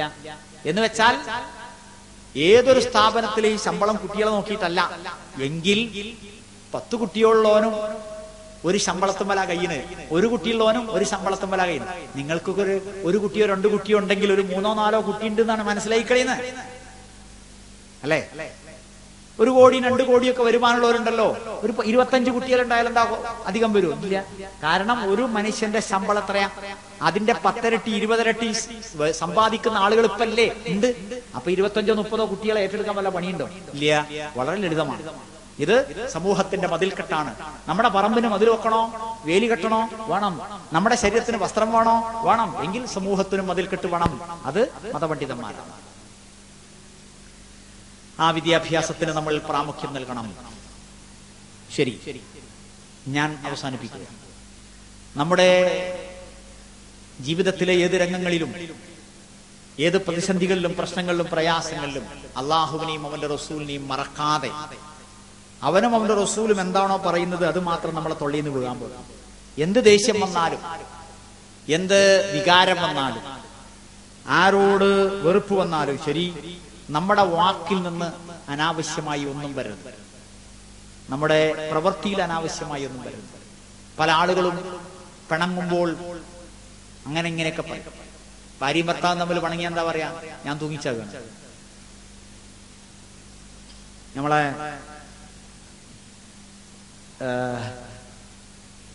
ശ്മശാനത്തിൽ ചുടലക്കളത്തിൽ സെമിത്തേരിയിൽ കബറിസ്ഥാനിൽ ഉള്ളതൊക്കെ ആരാ? ഒരു കാലത്ത് ഞാൻ ഉണ്ടെങ്കിലേ ഇതൊക്കെ നടക്കൂ എന്ന് വിചാരിച്ച ആൾക്കാരാ. അതൊക്കെ മരിച്ചിട്ടും കാര്യങ്ങൾ നടക്കുന്നുണ്ട്. ആ പെടക്കോയിനെടുത്തിട്ട് നാട്ടിൽ നിന്ന് വിട്ടുപോയേ അവനവന്റെ നാട്ടിൽ പോയി കിടന്നുറങ്ങിയ തള്ളന് ഓർമ്മല്ലേ? ഇവർക്ക് നേരം വെളുക്കണമെന്ന് കാണട്ടെ. അല്ല, പൂവങ്കോയിനെ എന്നും സുബഹിക്ക് കൂണ പൂവങ്കോയി. ആ കോയിന്റെ തള്ളനെ ആൾക്കാർ ബഹുമാനിക്കാതെ ആയപ്പോ ആ പൂവങ്കോയിനെടുത്തിട്ട് 37 നാട്ടിൽ പോയി. എന്തിന്? നാഞ്ഞുബൽക്ക് നേരം വെളുക്കണമെന്ന് കാണട്ടെ. അജാതിയൊന്നും ആവശ്യമല്ല. ചിലപ്പോ പല ആൾക്കാരും ഞാൻ പോവുകയാണ്, ഞാൻ തൂങ്ങിച്ചാകുകയാണ് എന്നൊക്കെ. അങ്ങനെയൊക്കെ ആയാൽ തന്നെ ഈ ലോകം ഇവിടെ നടക്കുന്ന പറഞ്ഞത്. അപ്പൊ നമ്മളൊന്നും ഇല്ലെങ്കിൽ ഈ ലോകം നടക്കും. ചില ആൾക്കാർ ഒരേ ഞാൻ ഇല്ലെങ്കിൽ അതൊന്നും ശരിയാവില്ല, ഞാൻ പോയില്ലെങ്കിൽ അതൊന്നും ശരിയാവില്ല, നിങ്ങളില്ലെങ്കിലും കാര്യങ്ങൾ നടക്കണം. ആ രീതിയിൽ വേണം. അതിന്റെ അർത്ഥം നമ്മളൊക്കെ ഒഴിവാക്കണമെന്നല്ല. പിന്നെയോ നമ്മുടെ വാക്ക്, നമ്മുടെ നോക്ക്, നമ്മുടെ പ്രവൃത്തികൾ പടച്ചതമ്പുരാന്റെയും പ്രവാചകന്റെയും സന്ദേശ നിർദ്ദേശങ്ങൾക്കൊത്തതായി വരണം. എപ്പോഴും നമ്മളെ കണ്ടാലും നമ്മളെ കേട്ടാലും നമ്മളുമായി ബന്ധപ്പെട്ടാലും ഒരു മുസ്ലിമിന്റെ ഛായ, മുസ്ലിമിന്റെ അടയാളം, മുസ്ലിമിന്റെ ആദർശം, സംസ്കാരം, സ്വഭാവം ഉണ്ടാകണം. ഇതിനെല്ലാം നമ്മൾ ശ്രമിക്കണം, കൂടുതൽ പഠിക്കണം. ചില ആളുകളൊക്കെ ഞാൻ ഈ പറഞ്ഞ കാര്യങ്ങളും മുമ്പ് പറഞ്ഞ കാര്യങ്ങളും ഒക്കെ എഴുതിയെടുത്തിട്ടുണ്ട്. സന്തോഷകരമാണ്. പക്ഷേ പലരും വെറും ചെവിയുമായിട്ടാണ് വന്നിരിക്കുന്നത്. ഏതായാലും എഴുതിയെടുക്കുകയും മനസ്സിലാക്കുകയും ഓർമ്മിക്കുകയും ചർച്ച ചെയ്യുകയും വീണ്ടും വീണ്ടും കാസറ്റുകൾ കേൾക്കുകയും ഒക്കെ ചെയ്യുന്ന സംവിധാനം ഉണ്ടാകണം. പുസ്തകങ്ങളും കാസറ്റുകളും അവിടെ ഉണ്ട്. അതൊക്കെ വാങ്ങണം, വായിക്കണം, കേൾക്കണം, കേൾപ്പിക്കണം, വായിപ്പിക്കണം. അല്ലാഹു സുബ്ഹാനഹു വ തആല അവൻ ഇഷ്ടപ്പെടുന്ന നിലപാടുകൾ ജീവിതത്തിലെല്ലാം സ്വീകരിക്കുന്ന മുഅ്മിനുകളിൽ, മുത്തഖികളിൽ നമ്മളെല്ലാം ഉൾപ്പെടുത്തുമാറാകട്ടെ. അല്ലാഹുവേ, ഖുർആനും സുന്നത്തും അനുസരിച്ച് ജീവിക്കുന്ന, ഈമാനോട് തൗബയോടുകൂടി മരിക്കുന്ന മുഅ്മിനുകളിൽ, മുത്തഖികളിൽ ഞങ്ങളെല്ലാം നീ ഉൾപ്പെടുത്തുമാറാകണം. നല്ല മാർഗത്തിൽ മാത്രം ഭക്ഷണം സമ്പാദിക്കാനും സംഭരിക്കാനും ചെലവഴിക്കാനും കൊടുക്കാനും തിന്നാനും അല്ലാഹുവേ നീ അനുഗ്രഹിക്കുമാറാകണം. കൂടുതൽ അമലുകളും ഇബാദത്തുകളും ചെയ്ത് സ്വർഗത്തിൽ റസൂൽ സല്ലല്ലാഹു അലൈഹി വസല്ലമയുടെ കൂടെ കഴിയുവാൻ അല്ലാഹുവേ ഞങ്ങൾക്ക് നീ തൗഫീഖ് നൽകുമാറാകണം. ഹജ്ജിന് പോയിട്ടുള്ള എല്ലാ മുഅ്മിനുകളായ സഹോദരി സഹോദരന്മാർക്കും മഖ്ബൂലും മബ്റൂറുമായ ഹജ്ജ് നിർവഹിച്ച് മടങ്ങി വരാൻ അല്ലാഹുവേ നീ തൗഫീഖ് നൽകുമാറാകണം. ഞങ്ങളുടെ കാര്യങ്ങളിൽ അവിടെ വെച്ച് പ്രാർത്ഥിക്കുവാൻ അവർക്ക് നീ തോന്നൽ നൽകുമാറാകണം. അല്ലാഹുവേ, കൂടുതൽ അമലുകളും ഇബാദത്തുകളും ചെയ്ത് സ്വർഗത്തിൽ റസൂൽ സല്ലല്ലാഹു അലൈഹി വസല്ലമയുടെ കൂടെ കഴിയുവാൻ ഞങ്ങൾക്ക് നീ തൗഫീഖ് നൽകുമാറാകണം. എല്ലാ സുന്നത്ത് നോമ്പുകളും അനുഷ്ഠിക്കാൻ, എല്ലാ സുന്നത്ത് നമസ്കാരങ്ങളും നിർവഹിക്കാൻ അല്ലാഹുവേ ഞങ്ങൾക്ക് നീ അനുഗ്രഹം നൽകണമേ. പെരുന്നാൾ ഇസ്ലാമികമായി ആഘോഷിക്കാൻ, ആ ആഘോഷത്തിൽ കുടുംബാംഗങ്ങളെ എല്ലാവരെയും പങ്കുകൊള്ളിക്കാൻ നീ ഞങ്ങൾക്ക് തൗഫീഖ് നൽകുമാറാകണം. 5 നേരം പള്ളിയിൽ പോയി നമസ്കരിക്കാൻ, ആരാധനകൾ നിർവഹിക്കാൻ, ജമാഅത്തായി നമസ്കരിക്കാൻ അല്ലാഹുവേ ഞങ്ങളെ അനുഗ്രഹിക്കുമാറാകണം. ഞങ്ങളുടെ വീടുകളെ സമാധാനത്തിന്റെയും ഐശ്വര്യത്തിന്റെയും സംതൃപ്തിയുടെയും ദീനിന്റെയും കേന്ദ്രമാക്കി മാറ്റുമാറാകണം. പടച്ചവനെ, ഞങ്ങളെ നീ മുത്തഖികളുടെ നേതാക്കളാക്കുമാറാകണം. അല്ലാഹുവേ, അറിഞ്ഞും അറിയാതെയും സംഭവിച്ചിട്ടുള്ള തെറ്റുകൾ, കുറ്റങ്ങൾ, അബദ്ധങ്ങൾ, അപാകതകൾ നീ മാപ്പാക്കി തരുമാറാകണം. ഹറാമായ നിലയിൽ വന്നിട്ടുള്ള സമ്പാദ്യങ്ങളെ തിരിച്ചു കൊടുക്കാൻ ഞങ്ങൾക്ക് നീ തൗഫീഖ് നൽകുമാറാകണം. സ്ത്രീധനം പോലെയുള്ള എല്ലാവിധ അനാചാരങ്ങളിലും വിട്ടുനിൽക്കാൻ അല്ലാഹുവേ ഞങ്ങളെ നീ അനുഗ്രഹിക്കുമാറാകണം. ഞങ്ങളുടെ വീടുകളിൽ പിശാചിന്റെ നിയന്ത്രണത്തിലുള്ള എല്ലാവിധ ചിത്രങ്ങളിൽ നിന്നും പത്രങ്ങളിൽ നിന്നും ശബ്ദങ്ങളിൽ നിന്നും അല്ലാഹുവേ ഞങ്ങളെ നീ രക്ഷപ്പെടുത്തുമാറാകണം. ഞങ്ങളുടെ കണ്ണുകളെയും കാതുകളെയും ലൈംഗികാവയവത്തെയും നീ സൂക്ഷിക്കുമാറാകണം. പടച്ചവനെ, ഹലാലായ മാർഗത്തിൽ സമ്പാദിച്ച് ഹലാലായ മാർഗത്തിൽ വിതരണം ചെയ്ത് മുന്നോട്ട് പോകുവാൻ ഞങ്ങളെ നീ അനുഗ്രഹിക്കണമേ. റബ്ബനാ തഖബ്ബൽ മിന്നാ ഇന്നക അൻതസ് സമീഉൽ അലീം വതുബ് അലൈനാ ഇന്നക അൻതത് തവ്വാബുർ റഹീം വഗ്ഫിർ ലനാ യാ ഗാഫിറൽ മുദ്നിബീൻ. റബ്ബനാ ആതിനാ ഫിദ് ദുനിയാ ഹസന വഫിൽ ആഖിറതി ഹസനതൻ വഖിനാ അദാബന്നാർ. അൽഹംദുലില്ലാഹി റബ്ബിൽ ആലമീൻ. അസ്സലാമു അലൈക്കും. മുസൽമാൻ വിവിധ മേഖലകളിൽ പുലർത്തേണ്ടുന്ന ധർമ്മം